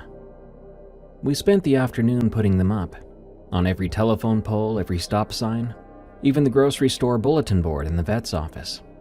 Kent would knock on doors while I stood behind him, watching him explain to each neighbor about our missing dog. His voice would crack when he described Checkers. He was trying so hard to be brave. "He's really friendly," Kent would say. "He won't bite or anything. If you see him, could you call us, please?" An old lady said she would keep an eye out. The teenagers at the corner house barely looked up from their video games. And one kind woman gave us cookies, promising to check the shed. Days passed. Every time the phone rang, I'd run for it, hoping. But it was never about Checkers. Mom kept saying he'd come back on his own. The dogs have a fantastic sense of direction. But by the 4th day, even she stopped saying that. Kent barely ate.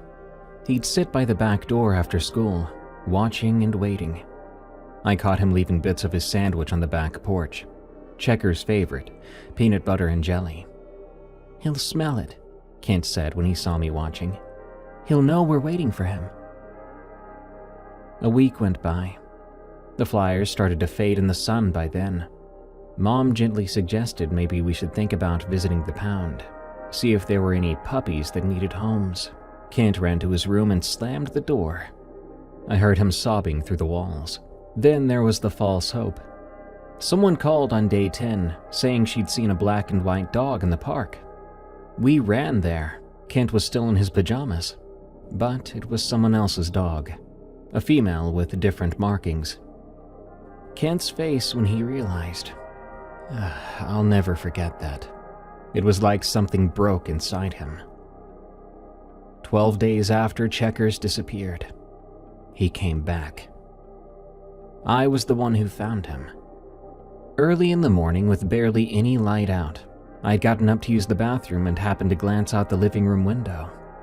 And there was Checkers, sitting on our front porch, staring at the door. I should have been happy. I should have run to let him inside. But I didn't, because something was wrong. He was sitting extremely still, like a statue. Dogs, especially ones like Checkers, don't sit that still. Checkers couldn't hold still if you paid him to. And he wasn't panting when it was already hot out. No, his mouth was closed.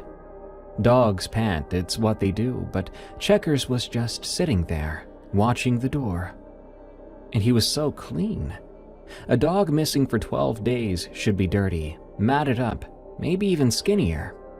But his coat looked perfect, groomed even. He was cleaner than when he'd left. I stood at the window for a long time, at least 5 minutes, maybe more.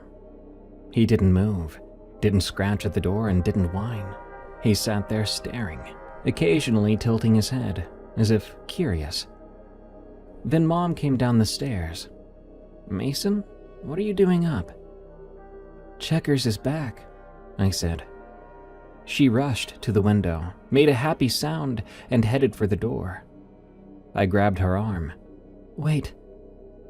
"What, honey? He's been gone almost 2 weeks." The dog stood up then. The way he moved was very peculiar. It's hard to explain better than that. Like the actors and puppeteers on Sesame Street trying to handle a puppet. His back legs locked, then his front legs, and he sort of levered himself upright instead of standing the way dogs stand. Mom hesitated. His head swiveled toward her. Not turned, but more like a swivel, and his eyes were weird too. Dogs' eyes catch the light. But Checker's eyes that morning were flat black. Mom opened the door. "Mom, don't." But she was already reaching for him. Her hand touched his head, And that's when he moved, faster than I'd ever seen Checkers move. He snapped at her, teeth clicking together an inch from her fingers.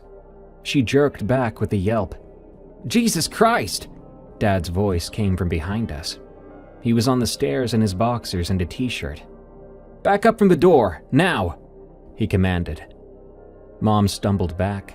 The thing that looked like Checkers took a step forward, crossing the threshold into our house. Its mouth opened, wide, and I heard a sound that should have never come from a dog.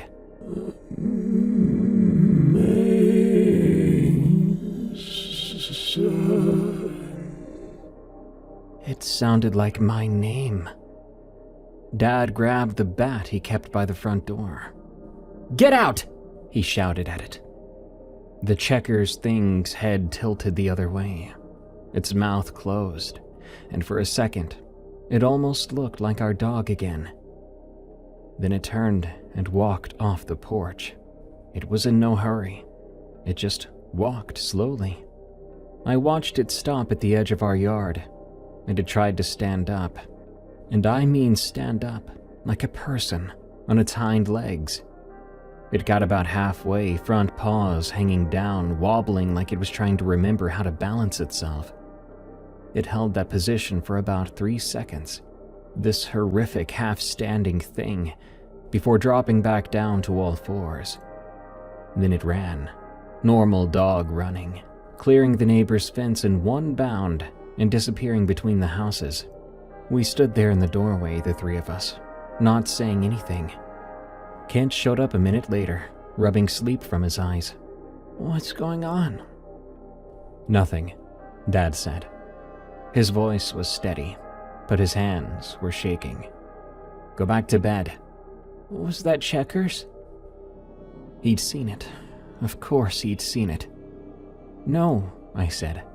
"That wasn't Checkers." Kent looked at me, then Dad and Mom, and his face crumpled. "But it looked like him." "It wasn't him," Dad said firmly. "Checkers is gone, buddy. That was something else." "What do you mean, something else?" None of us knew how to answer that. Dad called Grandfather that morning. They talked for an hour in the kitchen while Mom kept Kent and me in the living room. Kent hadn't said a word since seeing the thing that looked like Checkers. He sat on the couch instead and stared at nothing. I could hear Dad's voice getting louder and more agitated. Mom put on cartoons, but I wasn't watching it, and neither was Kent. Finally, Dad came out. "Pack a bag. We're going to stay at a hotel tonight." "Why?" Kent asked. "Just for tonight, until Grandfather gets here." We stayed at the Holiday Inn by the highway. Dad got us a room with 2 beds and a pull-out couch. We ordered pizza, but nobody ate much. Dad kept checking the locks on the door, and Mom held Kent while he cried about Checkers. I sat by the window watching the parking lot. "What was that?" I finally asked. Dad and Mom looked at each other. Then Dad said, "We don't know." But I think he did know. They just knew better than to say it out loud. Grandfather arrived the next morning. He brought some stuff with him. Herbs I didn't recognize, some small bundles wrapped in cloth, a jar of something that looked like ash mixed with dirt. We went back to the house. Dad went in first, checking every room while we waited in the car. When he gave the all clear, Grandfather got to work. He did not explain what he was doing, but he went through the house room by room, marking door frames and windowsills, burning dried plants that filled the house with thick smoke. Mom opened all the windows to air it out, but the smell lingered for days. I wondered if it was the same sage he burned at the window that night. When he was done, he sat all of us down in the living room. Kent and I were on the couch, and Mom and Dad were in the chairs. He stood in front of us. "Whatever came to your door yesterday, it's gone now. It won't come back. But you need to understand something." He looked at each of us in turn. "That was not your dog. Your dog died out there somewhere, and something else is wearing its skin Maybe it's been wearing that skin for days. Maybe it was waiting for the right time to come back. But it's not Checkers. Checkers is gone." Even Mom cried then. I felt my eyes burning, but I didn't let the tears out. Kent was staring at the floor. "There are things out there," Grandfather continued. "Old things. Things that learned dark medicine a long time ago and wear animal skins and become those animals. Some of them wear human skin too. They're drawn to weakness, grief, fear. That's when they're most dangerous." "Why did it come here?" Dad asked. "I don't know. Maybe it was just hungry. Maybe it was curious. Maybe something drew it." He paused. "But it said Mason's name. That means it was watching you and learning. If I had not come, if you had let it stay this way, it would have tried again, and eventually you would have let it in." "How do you know?" I asked. "Because that is what they do. They wait and they watch and they learn how to be what you want them to be. And then, when you're not paying attention, that's when they take you." That night, Mom and Dad sat in the kitchen, talking amongst themselves, an all too familiar sound these days. I couldn't hear everything, but I did catch pieces. "Can't be real. Saw it. We all saw it. Rational explanation. Stood up. It tried to stand up like a man. The boys are scared. Should be scared. I'm scared." They talked until almost midnight. In the end, they decided not to talk about it anymore, to pretend it never happened, to tell people Checkers had been hit by a car if anyone asked about the flyers. We burned Checkers' collar that night in the backyard. Grandfather said that part was important, that we needed to let go completely. Kent cried. I didn't. I'd already said goodbye to the real Checkers days ago. Whatever that thing was on our porch, it wasn't my dog. For months afterward, I had nightmares. I would dream that Checkers came back again and that we let him inside, that I woke up to find him standing at the foot of my bed, eyes flat and black. In those dreams, he would open his mouth wide and say my name. Mason. Kent had nightmares too. I could tell because I heard him whimpering in his sleep and calling out. He started to sleep with the lights on, and he would start checking under his bed before getting in. Even though we were just kids, he never wanted or asked for another dog. Neither did I. The nightmares eventually did stop, or maybe they just became less frequent. I learned to live with what I'd seen, packed it away in that part of your brain where you keep things you don't want to think about. Years passed. I grew up and went to college, got my EMT certification, and started to work search and rescue. Kent got married and had kids before me, and life went on. I almost forgot about Checkers, almost convinced myself it had been some kind of rabid animal, that my 10-year-old brain had exaggerated the details. But then, about a decade and a half later, I got a call about a missing hiker in the Four Corners area, and everything I'd tried to forget came screaming back. Because when we found him, when I saw his face and looked into his eyes, I knew what he was. And I knew I'd made a terrible mistake bringing him home.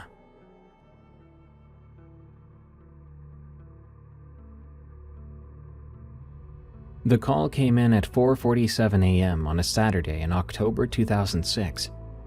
I was already awake. I hadn't been sleeping well since my divorce. Yep, 26 years old then, and I was already divorced. My phone lit up with Tom's number. He was a San Juan County SAR coordinator, former park ranger, and the kind of guy who'd been doing this for 25 years and had seen everything. If he was calling before sunrise, somebody was in real trouble. "Hey Mason, we've got a missing hiker. Navajo male, 32 years old. Name's Joseph Binnelly. Went out solo hiking Thursday afternoon near the Sleeping Ute Mountain Trail System. Was supposed to check in with his wife yesterday. She called it in last night when he didn't come home." I was already pulling on my pants. "Weather?" "A cold front moved through yesterday evening. Temps dropped to the low 30s last night. He's got gear according to his wife, but we're looking at 48 hours exposure minimum." "I'll be at the staging area in 30. "Make it 20. We're losing daylight." Well, he was gonna have to settle. I made it in 25. The staging area was a dirt lot off the highway, where it curved past the New Mexico border. 5 trucks were already there. People from the sheriff's office, Mark Webb with his tracking dog, Tom's old Ford, a couple of volunteers I knew by face but not by name. Tom was spreading a topographical map across the hood of his truck when I walked up. The man looked tired. Then again, Tom always looked tired. 25 years of pulling bodies out of the wilderness will do that to you. "Mason, good. You know the Sleeping Ute trails?" "Well enough. What's our search grid?" He pointed to a section of the map marked in red. "Wife says he was planning a day hike, probably this loop here. 8 miles, moderate difficulty. Should have been back by dark Thursday. His truck's still at the trailhead, keys locked inside. We checked. No sign of forced entry, no sign of a struggle, just gone." "Has he done this trail before?" "Wife says he hikes up here once a month, knows the area. He's experienced." Tom paused and rubbed his jaw. "But here's the thing. 2 ranchers reported livestock killings in this area over the past week. 3 calves mutilated. They'd been opened up, organs taken out. Navajo Nation police sent someone out but couldn't make sense of it." That sent some chills down my spine. Predators? "That's what they're calling it officially, but the ranchers are spooked. One of them said he found tracks near the kill site and claimed they were human footprints. They went all the way up to a barbed wire fence, then disappeared. Said there was nothing but coyote prints on the other side." One of the volunteers, a woman named Sarah, came up and adjusted her radio. "We ready to head out? Every minute counts in this cold." We divided into 3 teams. I was paired with Sarah and Mark Webb. Mark and his dog would take point. Sarah and I would cover the flanks. Tom took a volunteer firefighter named Bill and headed north. The others went to cover the eastern grid. The trail began as a well-maintained path with clear markers. The morning air was crisp. There was frost still clinging to the shadowed areas. But as we climbed higher, the terrain got rougher, with loose scree, steep drop-offs, and sections where the trail narrowed to barely 2 feet wide, with nothing but air on one side. About a mile in, we found the first strange thing. It was a dead raven, perfectly intact, lying right in the middle of the trail. There were no wounds or signs of what killed it. Mark's dog, Bear, wouldn't go near it either. In fact, he stood there whining until Mark picked it up with a stick and tossed it into the brush. "That's weird," Sarah said. "Ravens don't often drop dead like that." Half a mile later, we found 3 more, all arranged in a rough line across the trail. "Poison, maybe?" Mark suggested. I wasn't sure about that. Bear had Joseph Binnelly's scent from a jacket his wife provided. The dog was good at his job, nose down, moving steadily up the trail. But 2 miles in, he stopped. Just stopped dead, head up, ears forward. "Bear?" Mark moved up beside him. "What is it, boy?" The dog whined. Not his normal working sound. This was high-pitched, anxious. He took 2 steps backward, away from something up the trail. "Strange," Mark said. "He's been acting weird all day. Doesn't usually spook easy. I mean it. He tracked through a mountain lion's territory last month without batting an eye." Sarah had her hand on the radio then. "Maybe he's picking up on a predator." But Bear wasn't acting like he'd scented a predator. Poor dog looked terrified. "Let me check ahead," I said. and moved up past them.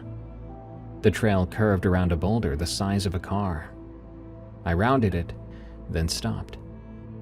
There was a smell, not strong but distinct, a coppery and herby smell.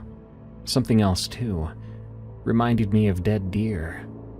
And as I had rounded that boulder, the temperature seemed to drop, maybe like 10 degrees colder in this one spot. But there was no shade here, no reason for that to happen. My hand moved to the knife on my belt without me even thinking. "Mason?" Sarah called. "See anything?" "Nothing," I said. Just hold on." The dirt ahead looked disturbed. Not footprints exactly, but like something had been dragged across it recently. The disturbance went off the trail and into the trees, then came back, then continued up the path. Whatever made it had been moving in circles, like it was confused, or like it was playing. "We should mark this location." Sarah came around the boulder. "Mark what? I don't see anything." I looked again. She was right. Staring back at the dirt, it was normal now, just a regular trail. The disturbance I swear that I saw was gone, but that smell and the cold spot were still there. We continued up. Bear eventually started to work again, but he stayed close to Mark, kept his tail low, looking back over his shoulder every few steps. 3 miles in, we found the first piece of evidence. A water bottle, partially buried under fallen leaves. The label matched the brand Joseph's wife said he carried. "Okay," Tom's voice crackled over the radio. "We've got scent.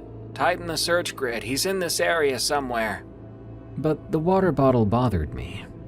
It seemed to have been placed carefully. Not dropped or discarded, but placed there, with the cap on, sitting upright under those leaves, like someone had arranged it, as if someone wanted us to find it. The next 2 miles were harder going. The trail deteriorated into barely more than a game path. We had to use our hands to scramble over rocky sections. Sarah slipped once and caught herself on a pine branch. When she pulled her hand back, there was blood on her palm. Not from thorns, but from tiny-looking cuts, like the branch had been sharp as glass. What the hell? She took a closer look at the branch. It looked fine, but when she touched it again more carefully, it cut her finger, just like that. Ow, that's not normal. All the vegetation in this area was like that. It looked normal, but it was wrong when you looked closer or touched it. When Mark tried to push through some bushes, he jerked back. His jacket had been torn in 3 places. More carefully now, we pushed deeper into the high country. I started to notice other things. The further out we got, the fewer birds sang, fewer insects made sounds, and before long, it had all died down, leaving this claustrophobic stillness that made every sound we made seem too loud. At 10:23 a.m., Mark's radio crackled. "Team 2 has contact. We found him, North Ridge near the Box Canyon. He's alive." Relief flooded through me. Alive. We'd found him alive. "Condition?" Tom asked. There was a pause. Then, "He's, walking. Looks disoriented but mobile. We're bringing him down now." We altered course to meet up with Team 2. It took 40 minutes of hard hiking through rough terrain. I was becoming more anxious by the second. This forest did not want us here. And for what reason, I did not know. When Sarah grabbed my arm suddenly, I nearly shouted. She said, "Mason, look at that." She pointed to a tree ahead of us. There were handprints on the bark about 7 feet up. Human-shaped handprints, pressed deep into the wood like the tree had been soft when they were made. But that was an old tree. Had to be 50 years old at least. Make that make sense. When we finally reached them, I saw Joseph Bentley for the first time. He was sitting on a rock, wrapped in an emergency blanket, drinking from a canteen. He was in his mid-30s, average height, black hair pulled back in a ponytail. He looked tired, but otherwise unhurt. No visible injuries, no signs of exposure. His clothes were clean. That struck me as odd. 2 days in the wilderness, and his pants looked fresh. No dirt, no tears, nothing. Dave from Team 2 was talking to him. "Just stay calm, we're gonna get you checked out and get you back to your wife." "I'm fine," Joseph said. His voice was somewhat emotionless. Just got turned around, lost track of time. "You've been out here 2 nights, buddy," Dave said. "Temperature dropped below freezing, too. We've got to get you checked for hypothermia, dehydration, and—" I said I'm fine. The way he said it made something cold settle into my stomach. There was no relief in being found in his voice. No embarrassment either at needing to be rescued. Nothing that you would expect from someone who had been lost. I moved closer to him. "Joseph, I'm Mason, Wilderness EMT. I need to do a quick check if that's okay, to make sure you're good to walk down." He looked right at me. His eyes were brown, normal size, normal color, but there was something missing behind them, like looking at a photograph of a person instead of the person themselves. "Sure, whatever you need," he said. I knelt down in front of him, pulling out my pin light. "Look straight ahead, please. I'm gonna check your pupils." He stared forward. I shone the light in his right eye, then his left. His pupils constricted, a normal response. But his eyes didn't water, and he didn't blink. His eyes stayed fixed on a point over my shoulder. I counted in my head. 30 seconds, 40, a full minute. And the man still didn't blink. "Joseph, you can blink." He blinked immediately, like I had reminded him that he could even do that. How long have you been without water, Joseph?" I asked. "Don't know. A day, maybe." "But you're not thirsty?" "I'm fine." I checked his pulse then. 60 beats per minute. Somehow perfectly steady. Someone who had spent 2 nights in the wild would have an elevated heart rate. Stress, exhaustion, relief at being found. But his was calm, like someone just sitting on their couch. "Well, can you tell me what happened?" I asked. "How'd you get yourself lost?" "Went off trail, chasing a deer. Got confused." "You were chasing a deer?" "I wanted a photo." "For 2 days?" He blinked again, like, "Oh, let me remember to do that," kind of blink. "Lost my phone. Couldn't find the trail. Wandered." The way he spoke was so hollow, and his breath, there was something off about that too. It didn't fog in the cold air like everyone else's. I stood up. "Well, he's showing no signs of exposure. Vitals are stable. I'd like to get him down and do a more thorough check." "Sounds good," Tom said. "Let's pack up, Joseph. You feel okay to walk?" "Yes." Joseph stood up. No trouble at all, no stiffness, no soreness, just straight up. A girl named Jessica, a younger volunteer, offered him a protein bar. "You must be hungry." "No, thank you." "You haven't eaten in 2 days, right?" "I'm fine."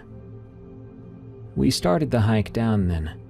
Joseph walked in the middle of the group, flanked by Dave and Mark. I hung back with Sarah and watched. "Do you think there's something off about this?" I asked her quietly. She shrugged. "The guy got lost and got lucky. Probably scared out of his mind but trying to play it cool."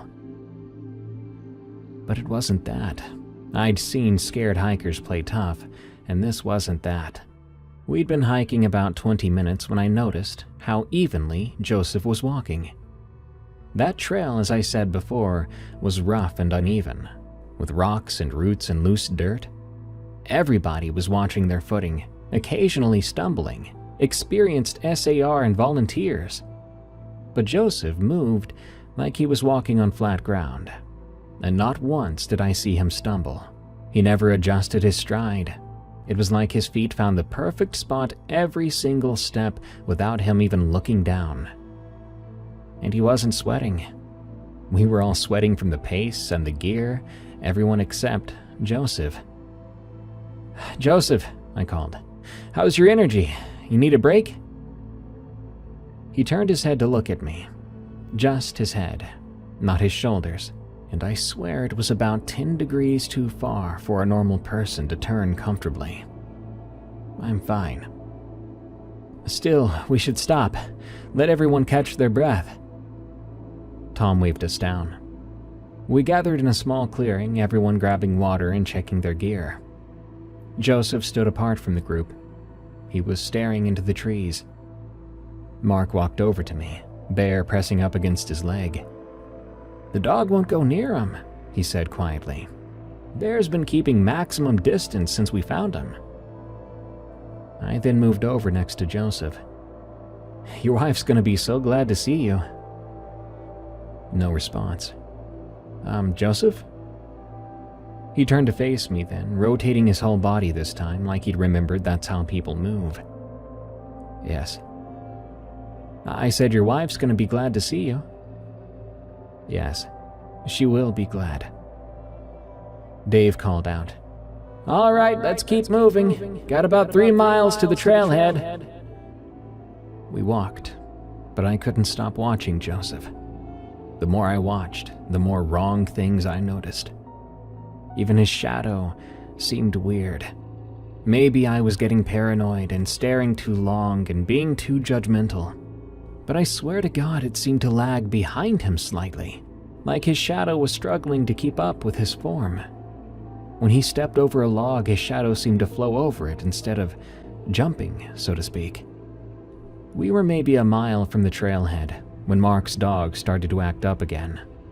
Bear pulled hard on the leash, trying to get away from Joseph. He was whining, the fur on his back standing up.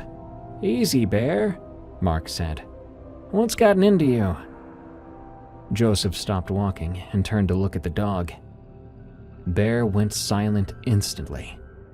Not calm though, but silent.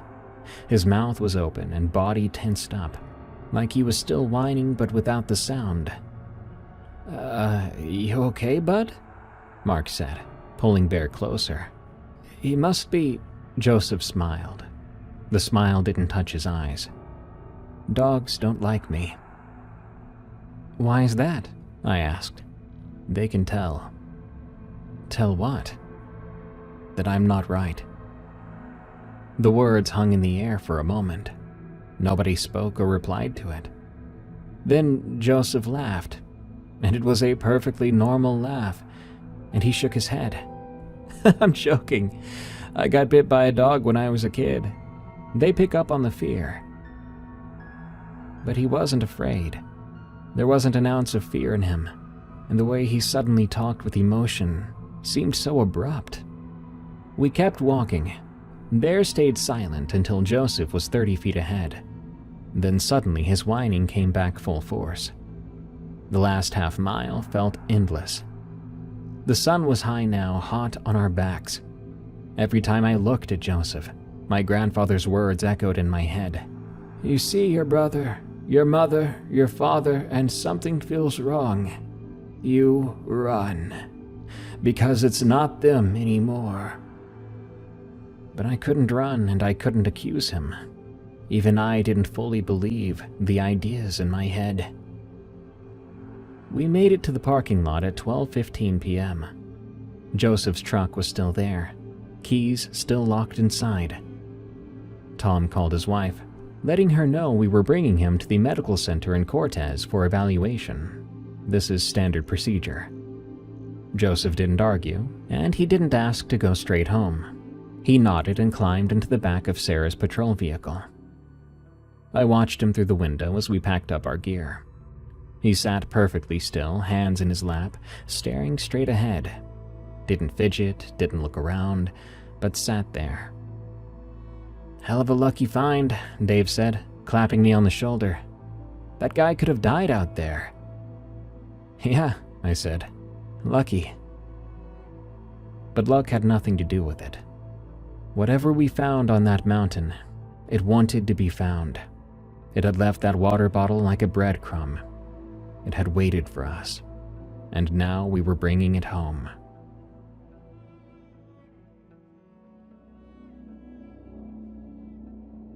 Sarah drove Joseph to the medical center, and I followed in my truck.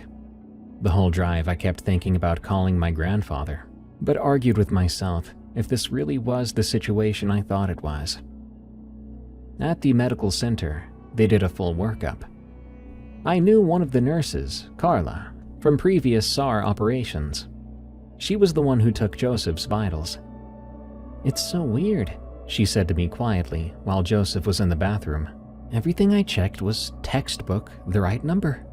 Body temperature 98.6, and I checked several times with no fluctuation." She continued, "Nobody's temperature is exact. It fluctuates, and his blood pressure too. Perfect 120/8 every single time. And his heart rate is exactly 60, like someone programmed ideal vitals into a computer." The doctor, though, didn't seem at all concerned. Everything came back normal, or better than normal. Perfect even. No signs of dehydration despite 2 days without water. No hypothermia despite freezing temperatures. No elevated stress hormones. "You're very lucky," the doctor told Joseph. "Most people don't fare so well after that kind of exposure." "I'm fine," Joseph said. His wife arrived an hour later. Emily Bentley, schoolteacher, early 30s, long black hair in a braid. She rushed into the room crying and threw her arms around her husband. "Oh my God, Joseph, I was so scared. I thought—" She stopped, pulled back, and looked at his face. "Joseph?" "I'm fine," he said. You look—" She touched his cheek, and I saw her flinch slightly, like his skin was the wrong temperature, even though we had just checked. "You look different." "It's been a hard couple days." "No, you look better, younger. Did they give you something?" The doctor shook his head. "Just fluids and observation." Emily stared at her husband, confused. Their 2 kids had come in with her, a girl about 8 years old and a boy around 6. They hung back by the door, not running to their father like you'd expect. The girl, Sophie, I heard Emily call her, actually took a step backward when Joseph looked at her. "Daddy?" the boy said uncertainly. "Hello, Michael," Joseph said. The words were right, but the tone was wrong, overly formal. Emily noticed. I could see it in her face, but she pushed through it and smiled. "Let's get you home. You must be exhausted." She hugged him again. This time I saw Joseph's arms come up and wrap around her, but the kids didn't hug him at all. They discharged Joseph an hour later. As they were leaving, I overheard Sophie whisper to her mother, "Why does Daddy smell different?" "Shh, honey, he's been lost in the woods for 2 days." I watched them drive away, Emily talking while Joseph stared out the window, the kids silent in the back seat. That should have been the end of it. Missing hiker found safe, everyone goes home. Case closed. That night I stayed up sitting at my kitchen table with my laptop, searching for anything that might explain what I'd seen. I found Joseph's Facebook profile. His wife posted regularly. Family photos, school events, hiking trips. I scrolled back through months of posts. The Joseph in those photos was different than the person we'd found. The same face and same build, but something essential was missing from the man we'd brought down from the mountain. The Joseph in the photo smiled with his whole face, had laugh lines around his eyes, looked at his family with warmth. The thing we brought back home had none of that. Around 3 a.m., I gave up trying to rationalize it. I knew something was wrong. I thought about calling someone, Tom maybe, or my grandfather. But again, I didn't. I did nothing at all, and told myself I was being stupid. That being lost like that does different things to different people. Not everyone will handle it the same way. After all, Emily would have noticed if something was really wrong with her husband. Wouldn't have taken him home, right? I was wrong about that too. A few weeks later, I ran into Tom at the hardware store in Cortez. He was picking up fence posts. We made small talk for a few minutes about the weather and upcoming search operations. Then he said something that made my blood run cold. "Hey, you hear about the Bentley situation?" What situation? "Well, the wife called the sheriff's office and said Joseph's been acting strange since we brought him back. Wandering around at night, standing in the kids' rooms while they sleep. She woke up at 2 a.m. last week and found him just standing at the foot of the bed, staring at her. Not moving, not blinking, just staring." Jesus, what did the sheriff say? Tom shrugged. "Not much they can do. Guy hadn't broken any laws. They suggested she get him to see a doctor, maybe check for a head injury we had missed. PTSD from being lost." He paused. Then he looked around to make sure no one else was listening. "Sarah did the wellness check, said Joseph seemed fine when she talked to him. Polite and cooperative, but she said something felt wrong. Said when she walked into that house it felt like walking into a meat locker. It was too cold. The heat wasn't on and the windows were all open in the middle of October. Kids were wearing winter coats inside." I wanted to tell him then, to say what I had been thinking, but the words stuck in my throat. "That's gotta be some kind of trauma," I managed. 2 days alone in the wilderness can mess with your head." "Yeah," Tom said, but he didn't sound convinced. "There's more, though. Emily told Sarah that Joseph doesn't really sleep anymore, just sits in a chair all night and faces the wall. He doesn't want to eat. She's tried everything, his favorite foods, takeout, even just soup. But he won't touch it. Says he's not hungry. It's been 2 weeks, Mason. 2 weeks without eating." Over the next few months, I heard things. Not directly, I wasn't close to the Bentley family, but through the small-town network. Stories that got stranger as time went on. Emily had taken the kids to stay with her sister in Farmington for a few weeks. When someone asked why, she said Joseph needed space to recover. But her sister, Maria, told people the real reason. The kids were terrified of their own father. Sophie had woken up one night to find Joseph standing in her doorway, smiling at her in the dark. Not a normal smile either, she claimed. When Emily asked him about it, he said he was just checking on his kids. But Sophie swore his eyes had been reflecting like a cat's eyes that night. Joseph had been fired from his job at the tribal administration office after 3 weeks. His coworker told me about it when I ran into him at the gas station. "Oh, it wasn't any one thing," Ben said. "Just everything was wrong. He'd sit at his desk for hours without moving. Not working, not looking at his computer, just sitting there perfectly still. And the way he'd watch people, like he was studying them and learning them. Janet from accounting said she caught him at her desk one morning before anyone else got in.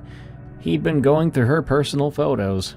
When she asked what he was doing, he said he was practicing."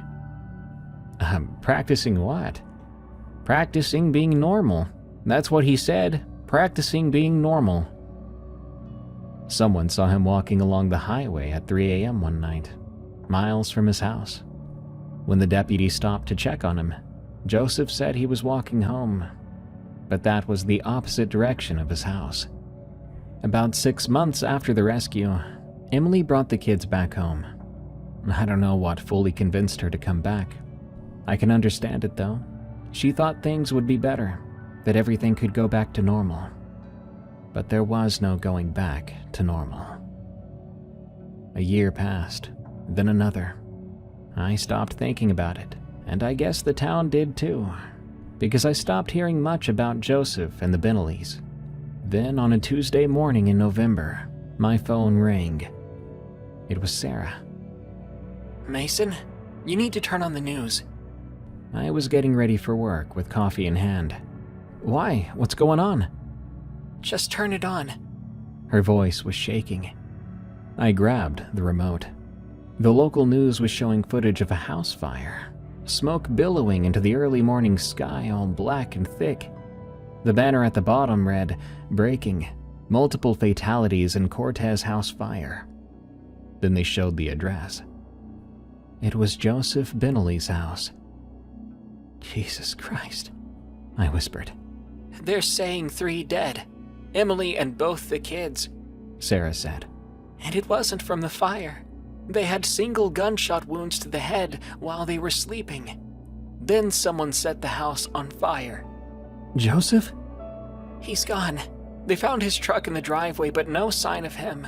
They've got dogs out looking, helicopters too, nothing yet." The details came out over the next few days. The neighbors had heard nothing. No gunshots, no screams. The family had been dead for hours before the fire started. The search for Joseph went on for weeks. They brought in teams from 3 counties. They found human footprints, but they were barefoot and seemed to vanish right into nothing. Through the grapevine, I heard they found strips of what looked like human skin dangling from tree branches. But they never found Joseph. The investigation officially concluded that Joseph had suffered a psychotic break, killed his family, and fled into the wilderness. They assumed he was dead somewhere out there. Exposure, they said. Animals. The case went cold. I ended up moving to Albuquerque. I didn't feel like staying in that town anymore. But a while later, I got a call from Tom. "They found something," he said. "Tom, I really don't." "Just listen. They were doing a training exercise up near Sleeping Ute. New SAR volunteers teaching them grid search patterns. That same area where we found Joseph a few years ago." My stomach was starting to knot up. "They found some human remains scattered over about 30 yards. Mostly bones, some clothing fragments, pretty heavily scavenged by animals." He paused. "They ran DNA. Mason, it was Joseph Binley." "That's impossible. Joseph killed his family about 6 months ago. If he died out there..." "No," Tom interrupted. "you're not quite getting me. The ME looked at the remains. Based on decomposition, weathering, insect activity, plant growth through the bones, he's estimating time of death at approximately 2.5 years ago." I felt dizzy. What? 2.5 years, Mason. That places the age around when Joseph first went missing. Before we found him. Before we brought him back. I couldn't speak. "They found his driver's license, his wedding ring. Everything checks out. If these remains are from 2.5 years ago, if Joseph Binley died up there when he first went missing, then what the hell did we bring back from that mountain? What lived in that house for 2 years? What killed Emily and those kids?